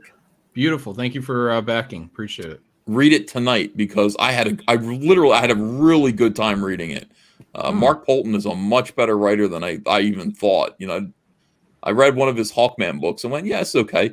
Graveyard Shift 2 is a really, really good book, and John just goes to town on the art. Oh, thank you. I've been thinking where the name came from. I've been trying to associate it. It's Hawkman. Can I just add something about Graveyard Shift 2? It turned up today. I did send a tweet out. I tagged you in it, John. I got it. I saw your boyfriend or husband. Yeah, I literally was like, if I open this, he will kill me. Do you know what he's done? He's gone to bed and he's put it under his pillow. So even when I finish dinner, I still can't read it because he hasn't. But he actually waved it in my face as he went to bed, stuck his middle finger up and went, what bye. in your face? Wave what in your face? The book. The book. Okay. Whiz. People Circus says, we don't need them, they need us. And that's right. Scratchpad says, how did we get to a place in society where we care so much about what's written on a website with a Bluebird logo? 30 years ago, we'd all be dorks. I'm tempted to leave Twitter. I think about it all the time. And then I'd feel happier if I wasn't on Twitter. But I can't leave because people would be like, yay, Ethan left Twitter. And then I wouldn't quit you, Twitter. Don't do it. I can't quit you, Twitter. You sniffing Twitter shirt and shit. I can't quit you. I wish I could quit you, Twitter. Love you. People go, Zach left, and he's smarter than you. Zach left, and you. I'm like, I want to leave. I can't. Zach, you left, and I'm here. Comicsgate. I got to be here. I got to kind of, stand up and hold down the flag a little bit. Hold down the flag. Hold down the fort. Hold up the flag. Yeah. Down the fort, yeah. Hold down the fort. Beat it up. Yeah, it's important. All right, View of Uranus says Bleeding Fool is in the chat, and he has a lot to say about this. Well, I sent him the link. Bibbidi-bobbidi-bibbidi. So, Bleeding Fool says the Whisper Network is blowing up, and there's much more to come. Happy to drop in for some Q&A. I sent you the link. Scratchpad. Okay, I read that one. 32 Flavors of Nick Weiser says, just subscribed previous stream and was sold on Mighty Mascots, so I backed it. Thanks for promoting EVS. Thank you. Nice. Metal Movies and Brewski says, sign up for Graveyard Shift 3 and Butch Cleaver. Butch Cleaver, yo. Mike's Comics says, can't hang on for tonight's stream. Well, thanks for $10, Mike. But I wanted to let everyone know my 10-day auction for the Wreck Planet Our Heroes variant cover is going live tomorrow on eBay at 7 p.m. Oh, that's good. Mandy Summers. Oh, God, I almost said Mindy Wheeler. Wow. No. That's old school. Remember that. Mandy Summers. We love Mandy Summers. Just join the channel. Thanks, Mandy. I appreciate you. You'll get some trading cards. Just send Andrea that email in the community tab. Mike's Comics says, by the way, what a lineup for tonight's stream. Hail Comicsgate. Thanks, Hail's Mike. chat. View of Uranus says he's the managing editor of Bleeding Fool. I know him. I talked to him in private, and I did send him the link. Mike's Comics is a member of the channel, and thank you for joining. Rhino says, hey, EVS, just a reminder that multiple people claimed there isn't a dedicated group to sabotaging your career, but we know how that works. Stay good. I know, Rhino. Strawman says, really loving tonight's show. Sulfur X Comics says, hail chat, hail Comicsgate. Woo! Nolan Earth says, Malin hears Charlie say mags. He thinks bump and grind. That was peculiar. I don't remember it like that. With a little bump and grind. I'd like to see the receipts. I see nothing wrong. Was that R. Kelly? Yes, it was. Yeah. Peeing on you, girl.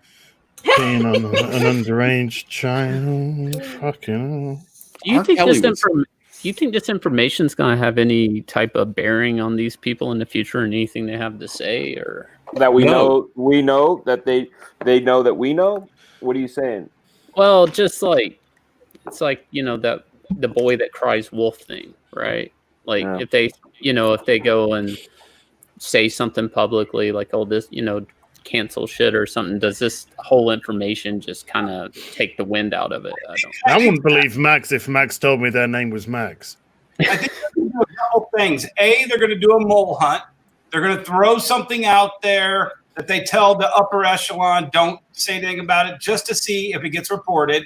They'll also, they got too big. They got too fat and bloated. They got 433 members, of which probably only 100 of them have ever touched a comic book. And now they're going to have to restart again. They'll have another whisper campaign someplace else, and they'll just keep moving it. That's just important that people see how this works. By the way, here's Chris of Bleeding Cool. Hello, Chris.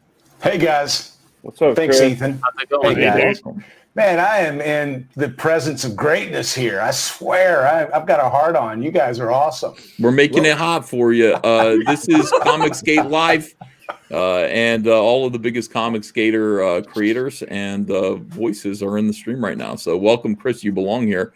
Thanks for making that article happen. It needed to be done. I hope it's just the beginning. You're indicating that it is. What can we expect? It is.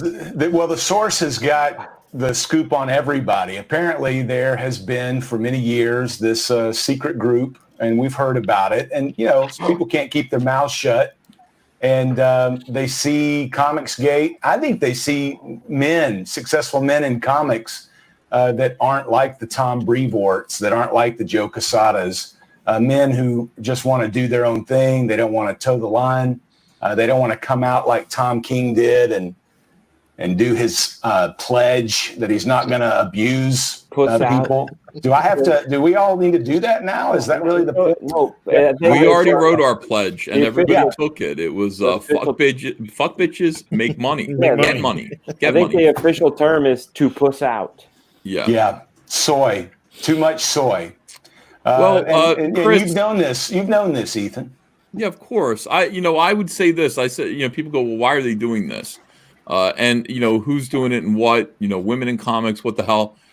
These are feminists who are taking advantage of weak SJW men in order to fight the patriarchy. The entire reason why they're doing this is because they see the comic book industry as another tool of the patriarchy to enforce and support and carry on a tradition of toxic masculinity in our boys.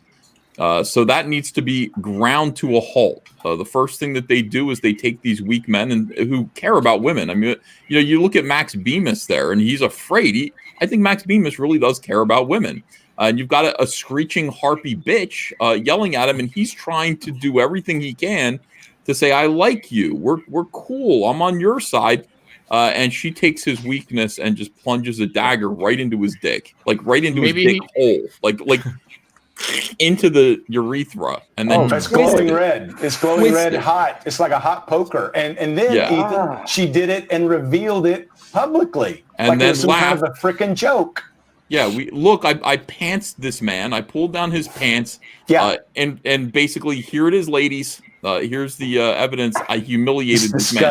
It's disgusting. And if it was happening on the opposite way, if any of us were doing that to women, could you imagine the backlash? But nobody's saying anything. Abusers, absolutely. Groomers. These women are not real feminists. A real feminist is somebody that goes into a bomb shelter when they hear an air raid siren and they don't know if they're going to come out in the morning and all their family's going to be there and their house is going to be standing up, who have to protect their families while the men folk are away, who went to university and had to pay for themselves because there was no one else to support them. That's real feminism, not whining about shit that they think they're not entitled to on Twitter because they think a load of people are listening. Amen. That's how I see it. And I hate the term feminist because and I know you won't mind me saying this, I'm the most successful person in my household as far as jobs go, right? But if I'm home first, I always make sure I've got the dinner on the table. I always make sure the house is clean because as far as I'm concerned, that's the role that I want. It's a man's world, right? No, I'm just kidding, Charlie. No. But to an extent, right, I've been brought up quite old-fashioned, but at the same time, I was also brought up that you go out there and get what you can, but you don't step on other people in the process. But it's a group effort. Yeah. We can't do without women. Women can't do without men, for the most part. Do you understand this? Like this right here. Oh, okay. I love Charlie's now. You want to win a man's adoration? That's how to do it. Andrea's like that too. Andrea is she's a woman. I mean, she's a classic, beautiful woman. She's powerful as hell. I wouldn't fuck with her. I mean, if Andrea's mad at me, I want to know what I did wrong. But she keeps the house clean. She comes. If I said one time, I wish I had pumpkin pancakes. I just said that on the air, and she came down. She was listening. She brought me pumpkin pancakes on the air. Why? Because she loves me and she wants me to look and feel like a man. That's the kind of thing that men really cherish about women. When women will do that, make them say, you know what, you're allowed to kind of be a man. Men really appreciate that. These women here would rather die than do that. They're here to cuck and humiliate men who just want to adore them. I'm not stopping any of them from doing that. I'm not preventing nobody. Well, here's the thing: nobody is speaking up. Why is Bleeding Fool the only outlet that talks about this? How come the Newsaramas or the Games Radar, CBR, and Rich is completely cucked? He's proven that. He is no different than these women at all. He's just one of them. Rich and Johnson? Heidi is too. Yeah, Rich Johnson. And Heidi, we've got stuff coming out there. Heidi, I think John said it earlier. Was it John? No, said something about it's the things that she doesn't cover that's very revealing. We caught a lot of bullshit for commenting on Cyberfrog #2 breaking $1 million. That's news. Why isn't that comic book news? I don't understand it. Is it just because there's this network of people that have decided, well, we're not going to talk about Ethan. We're not going to praise Ethan. I think I sent you a message the other day. I can't believe all the crazy people that came out and started giving me crap because we had published a totally factual story about Cyberfrog, hitting $1.2 million. That's news. Well, why isn't that news? That's not that much. 1,020,000. We'll get to 1.2. I promise. So I knew there was a 2 in there somewhere. I didn't know 1.02. Okay, yeah. But so we caught a lot of flack for that. And Ethan, I don't call you and get your permission to run a story about you. As a matter of fact, I don't think I even reached out to you at all about that story. I just went and dug up the information and ran it. As a matter of fact, I don't even think I notified you that it was coming. but that's news. It's news, and it should be covered. And what's going on with this Whisper Network should be covered. And I'd like to see Heidi make some kind of comment about it. It can't be ignored. We've got all the screenshots. We've got video. I mean, we've got it's legit. Things are coming, and we're just going to do a slow roll to see how the audience responds. Because Chris, it can be ignored, and that's the thing. They will ignore it unless we make it so that they can ignore it. Yeah, and that's the thing. They will ignore this. How are they going to respond to this? They're going to ignore it. More and more stuff has to come out, and more people need to see it and ask questions questions to these ladies directly. AT&T, just fucking cut them all down. Just get rid of them. Shut the fucking. Just license the stuff out. Get rid of that fucking mess. Did you just say AT&T. Oh, AT&T. AT&T. As titty and titty. Not as titty. Yeah, AT&T. I heard what I heard. Just shut it down. License out your titles. And get rid of that mess. Just get rid of it. For real. You've got an ineffectual leader in Jim Lee, which is just the most heartbreaking thing I can ever think of. To be perfectly honest with you, and nobody's keeping the people in check. You've got all the people that are making the money crying like fucking wusses to these bitches. It's just like just to fucking close down this high school drama club. This is how it all works. The SJWs come in, they do what they're doing. This time it was a brigade of feminists led by Gail Simone, who practiced entryism, allowed more feminists like her to come in, cuck all of the weak men who just went, I don't think these men really understood what was happening, to be fair. It took me a while to understand what was happening, but I do now. And they took their hobby, this beautiful industry that is a hobby that I've cared about since I was a little kid. They hollowed it out. It's now an empty husk, and it is going to collapse like a house of cards. I'm sorry, Dennis. I hope you have, we'll sell stuff on the internet. But it is going to collapse. Every time I say that, Larry's Comics gets really upset with me. He's like, I'm not going to. It's upsetting. It's upsetting, though. I mean, it doesn't have to be this way. And what these women have done is they've gaslighted people, too. They're not revealing to the men that they're attacking or the other people. They're making themselves out like they're some kind of heroes. And that's absolutely not the case. They're really the villains in this story. And I appreciate you, Ethan, for exposing it. This is nothing but affirmation of the things you've been telling people about for years. Chris, I have a quick question. Is this the group, the Valkyries, or is this another private group? No. This is Women in Comics. It's on Facebook. Because there's another group that's the Valkyrie. Yeah. So there's more than one group like you remember them? The LCS Valkyries? Is that who you're talking about? Yeah, and then they imploded big time because they had all kinds of crap going on in their group. And there's another group called the Deadliners that's made up of, Dave Johnson, Cully Hamner, and those guys. And I don't know if Shane was in that group or not. I'm not sure. No, I got kicked out of the first group like 2 or 3 times, and then I never got invited back in. Oh, they smelled Comicsgate on Shane for a long time. It's been a while since Shane was meant to be here, and I'm glad he finally is here. I'm glad you're here too, Chris. Thank you for the good work. I want to support your comic book. You do have another. You have a campaign. You want to talk about that a little bit? I would love to, Ethan. We are Mike Barron. I know a few of you guys might know Mike. He's a longtime comics writer. He's worked at DC, worked at Marvel, created Nexus. Yeah. Punisher. Oh, yeah. Punisher all the way. He did some Star Wars, too. I didn't know that. And he did The Badger. And he's been doing some prose novels, but he tried to get in with Ben Henderson and those guys and do this Florida Man comic. It's basically just the quintessential Florida Man. I mean, you go to floridaman.com, you can put in, or Florida Man Birthday Channel. I mean, you guys know the stories. It's just good hillbilly fun stories. And Mike's a fan of Bleeding Fool too. And I had seen the cover that Todd Mulrooney had done for it. And Mike was deciding, well, I'm just going to do a prose because whatever was happening with Ben Henderson, and I don't want to get into that, but it just kind of fell apart. And I said, why don't you do a crowdfund for this? I mean, Ethan and everybody, John Malin, they're all doing these massive crowd funds. I know you could raise enough money to pay for the printing. And so Mike said, why don't you help us? And we talked about it. And so I said, okay, I'll give it a shot. I mean, hell, on Bleeding Full, we talk about crowdfunded comics all the time. I mean, I don't know if anybody talks about them more than our website does. John Lemus, a Cuban friend of mine that does weekly comics showcase, or indie comic showcase, does it every Wednesday. New Comic Day, we did one today. But it kind of got overpowered by this cancel culture story, and then, of course, the Whisper Network. The Florida Man is basically a fun story, no politics. I do have to give John Malin some props because I reached out to John. John was very kind to me. He gave me some good advice on how to run a campaign.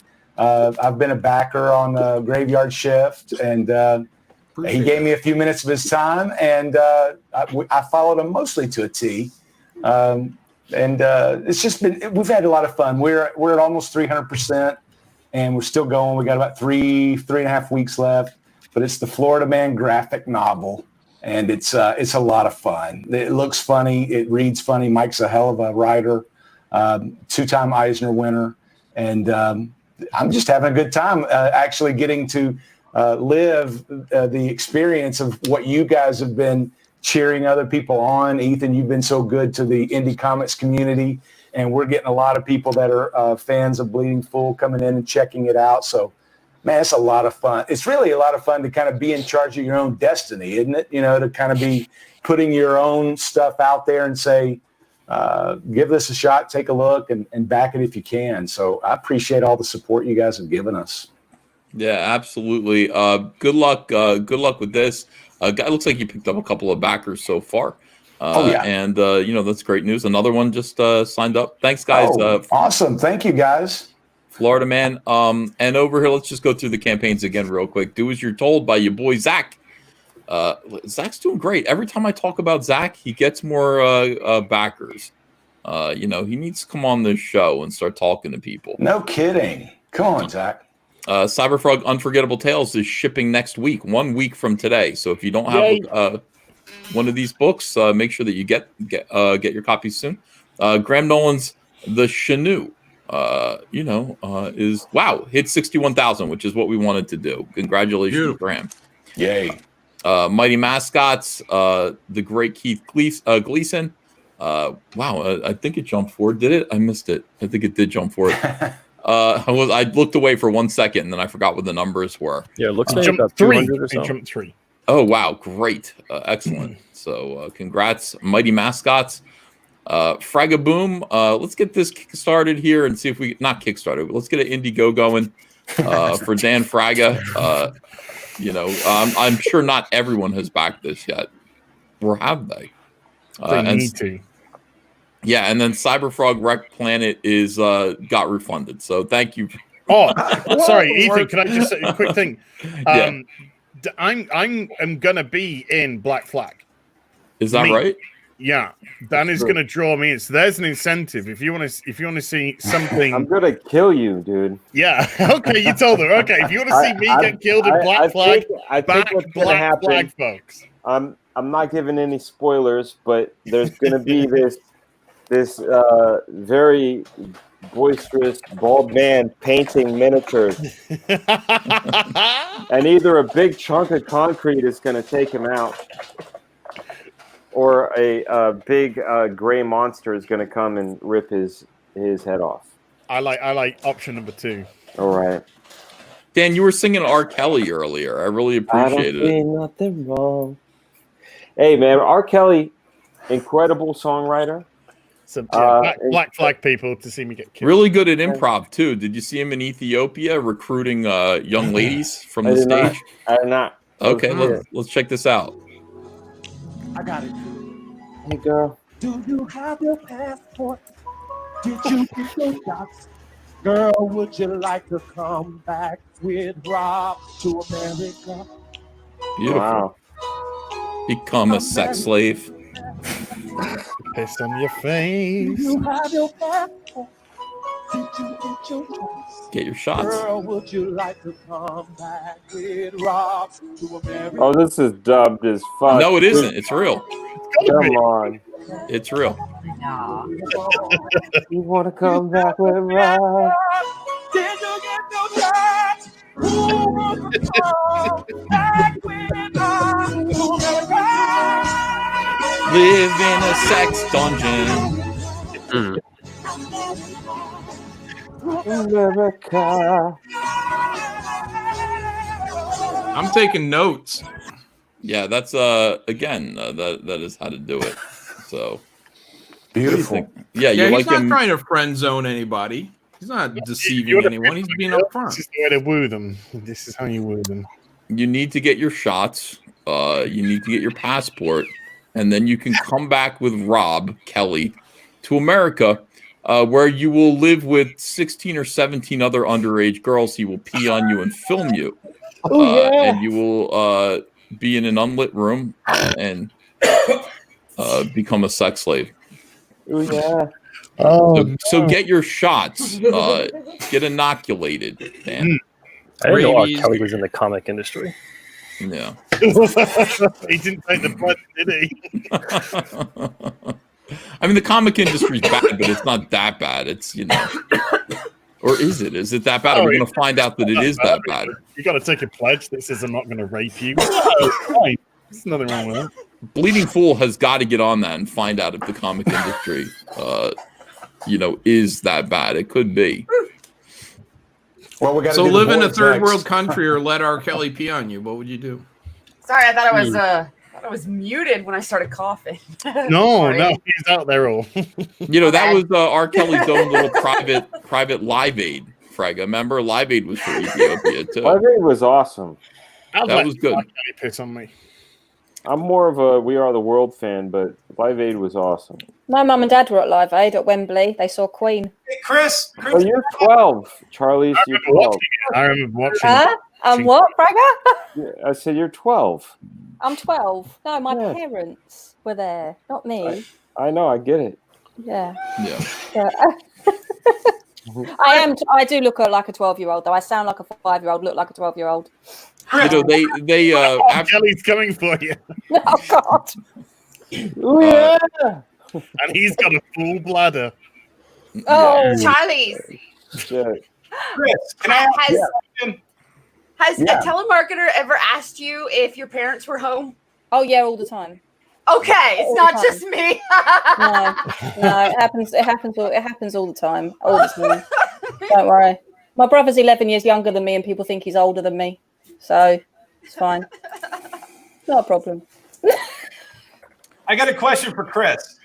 Go for it. Any of these stories that you're processing, and do they ever talk about Me Tooing Mark Wade? Because he's got so many skeletons in his closet, but he skates every time one of these Warren Ellis or Sean Gordon Murphy stories comes out because he's such a virtue signaler. Do they ever talk about Wade? Well, I can't get in the group. I'm not in this secret Facebook group, and I don't even know what's going to happen now. We've got like archives that we're going through that need to be searched. I've already got, lots of screenshots for the future, but I don't think Mark's going to be in there because Mark, he toes the line. He is the ultimate male feminist soy boy. I don't even think they would ever have anything negative to say about Mark Wade. Do you? He's in the middle of he's a prick. I got an argument with Mark on the comics historian Facebook page or something. I mean, but Mark is one of these guys that shoots off his mouth before he even heard what he's shooting his mouth off about. I mean, have you ever noticed that about him?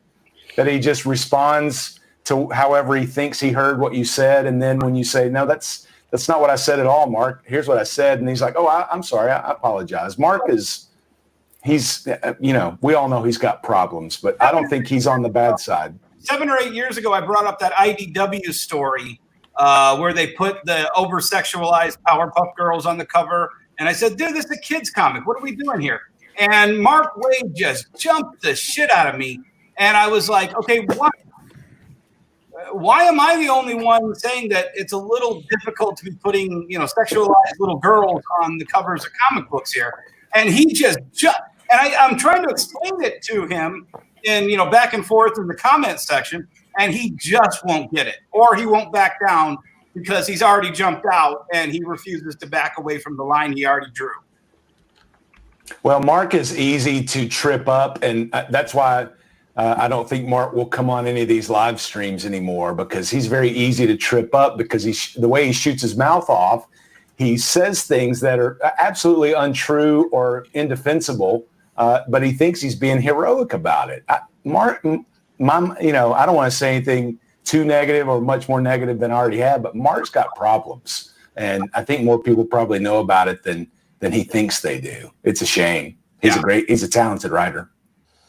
Well, he's all right. I mean, you know, we all know Alex Ross wrote most of Kingdom Come. That's right. Well, I wouldn't have bought it if Alex wasn't involved. I know that. Yeah. Well, look, how many people buy the Kingdom trade paperback? Never heard of it. Exactly. Oh, it was shit. Yeah.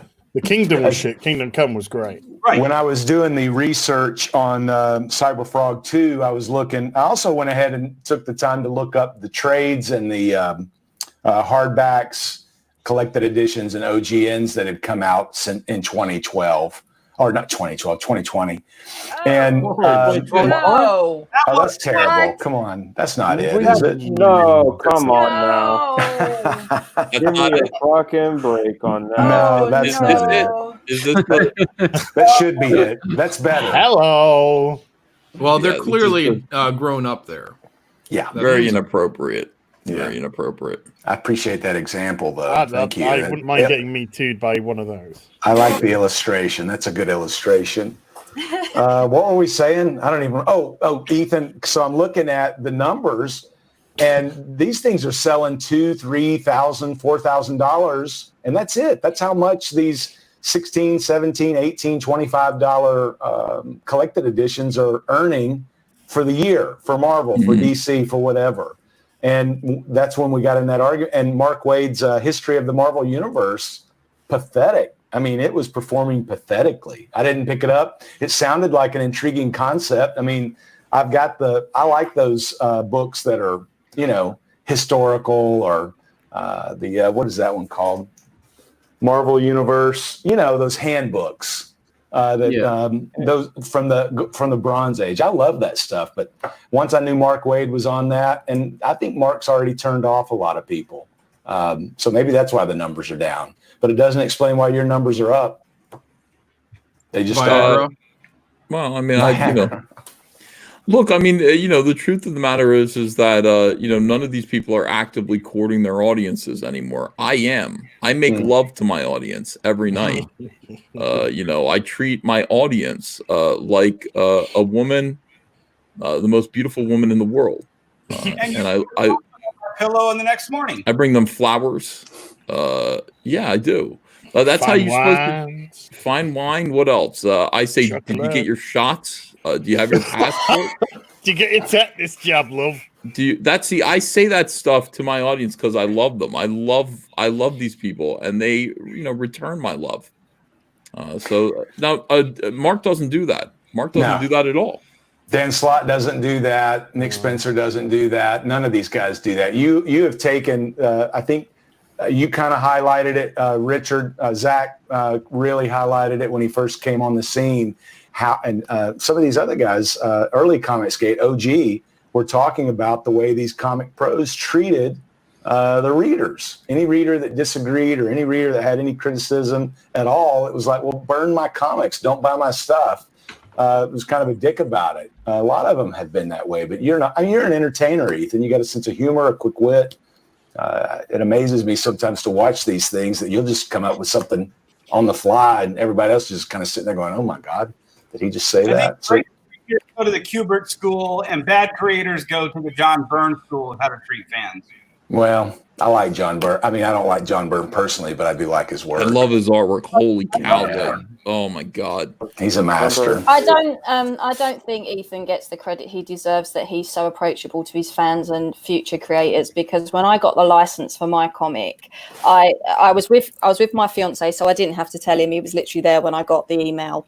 I told my parents, and then the next person I actually DM'd was Ethan, and he responded pretty much straight away, like congratulated me and everything. And I think if he wasn't the sort of person that was receptible to his audience and cared about his audience, he wouldn't have DM'd me back. He wouldn't, it would have been just one that was caught up in many. But he takes the time, and I do genuinely believe he takes the time with people. Well, I don't even know how Ethan has the time. I mean, he's got so many people now that probably want a piece of him, that are constantly messaging him, and he's already doing the live streams every day. I don't know how you find the time, Ethan, to reach out to anybody, much less a few of us. And I don't reach out to anyone. I try to hide from people, but I do answer. If you write me a message, I try to answer it. If you have a problem, I try to help. I try not to yell at people. I try not to abuse them verbally, physically, or sexually. I try my best. That's a good plan. That's a good strategy. Yeah, I just try my best not to sexually abuse my fans. If you'll do that, you'll stay out of the line of fire, I think, of Alex DeCampi. That's a good strategy. Well, isn't that funny, too? After all these years, they still can't dig anything stupid up about you. No, it's just, they already did. They already dug up all my stupid stuff. He's a Nazi. He's a Nazi, man. How many Jews have you gassed, Ethan? Give me a break. Well, I thought cosplay was consent until they told me it wasn't. So, oh yeah, that's true. All right, so let's take a minute, in celebration of this fantastic expose. And there's only one way to celebrate this expose that Chris has discovered and posted to Bleeding Fool. I hope you guys enjoyed it. This is my song for those ladies, and I think Dan, this is also your song for those ladies, and probably John Malin too. Here we go. Perfect. I got a lot of chicks. Short, tall, thin, so very thick, elevate. I don't discriminate. Black, white, brown, I love a date. Butter date. Yo, got a chick named Tina. Shorty got money, real rich, drive a Beamer. I turn it to. Oh, damn. To carry on, Dan, go. Yeah, Dan, why aren't you freestyling? Girl, this a new shirt, but she never cared, and I'm gonna make it hurt. I got my girl Carrie, her name Kim. I always get confused cause I know she got a twin, baby. 6'3", real thick, nice skin. Either way you do it, don't matter, it's a win. All I'm saying is, like a mama bird, I got a lot of chicks. Like a mama bird, like a mama bird, I got a lot of chicks. They want a piece of this. I got a nest full, like a mama bird. I got a nest full, like a mama bird. I got a nest full, like a mama bird. Like a mama bird, I got a lot of chicks. I got a nest full, like a mama bird. I got a nest full, like a mama bird. I got a nest full, like a mama bird. Like a mama bird, I got a lot of chicks. Shorty like it naughty at the West End. Top floor. Heather likes to watch, that's her best friend. Heather real shy, here's a good suggestion. Sexy real good while your best friend resting. Cause I'm a gentleman and a scholar. Staying with the best chicks, call them top dollar. Not a bank, never chase, gotta make her follow. Do me good, set me right, then I make you holla. Like my girl Lottie up, knows how to potty up. Did it at the hotel back in Abu Dhabi. And her Aunt Bonnie, she a hot mommy. Ooh, yeah, she kinda snobby, but damn, she got a body. All I'm saying is, I got a lot of chicks. Like a mama bird, I got a lot of chicks. Like a mama bird, I got a lot of chicks. All these girls, they want a piece of this. I got a nest full, like a mama bird. I got a nest full, like a mama bird. I got a nest full, like a mama bird. Like a mama bird, I got a lot of chicks. I got a nest full, like a mama bird. I got a nest full, like a mama bird. I got a nest full, like a mama bird. Like a mama bird, I got a lot of chicks. Ain't nothing like a woman. Smell, taste, touch, yo, I love them so much. I'ma keep it real, I'm addicted to the kitty. Make me feel good, I'ma always need it with me.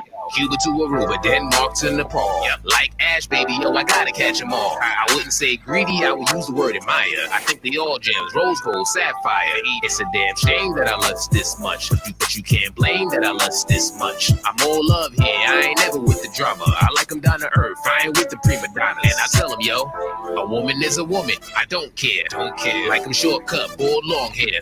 Tall, slim, short, round, real thick. Come to my nest and be one of my chicks. What you mean? I got a nest full, like a mama bird. I got a nest full, like a mama bird. I got a nest full, like a mama bird. Like a mama bird. I got a lot of chicks. I got a nest full, like a mama bird. I got a nest full, like a mama bird. I got a nest full, like a mama bird. Like a mama bird. I got a lot of chicks. That's right. We got a lot of chicks on Women in Comics. We got you, bitches.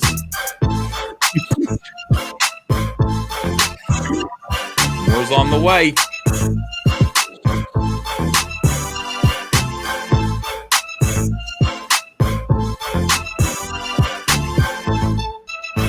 Chris Browley's like a mama bird. He's got a lot of chicks.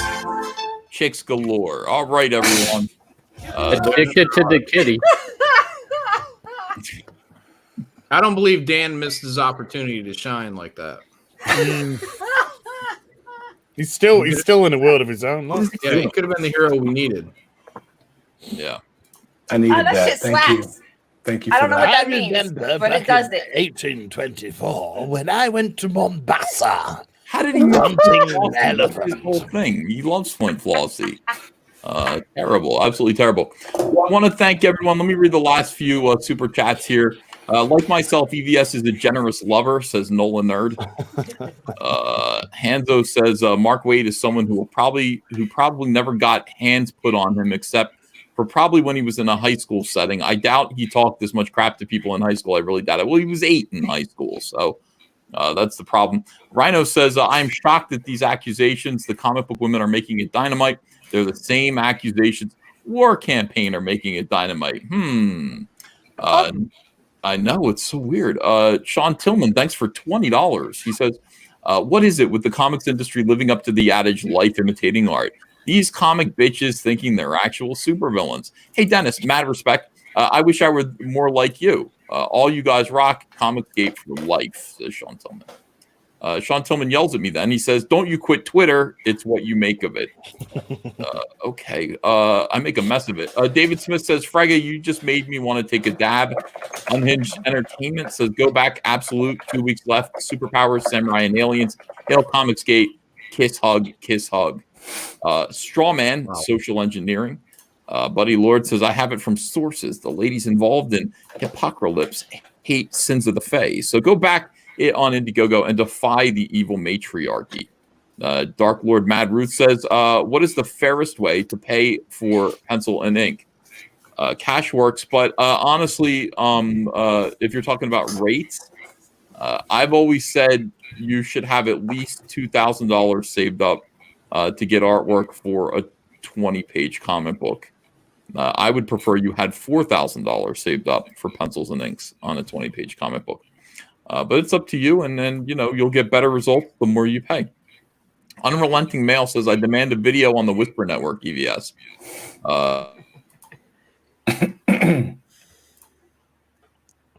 How do you respond to that? Still thinking about it. Something to think. Maybe.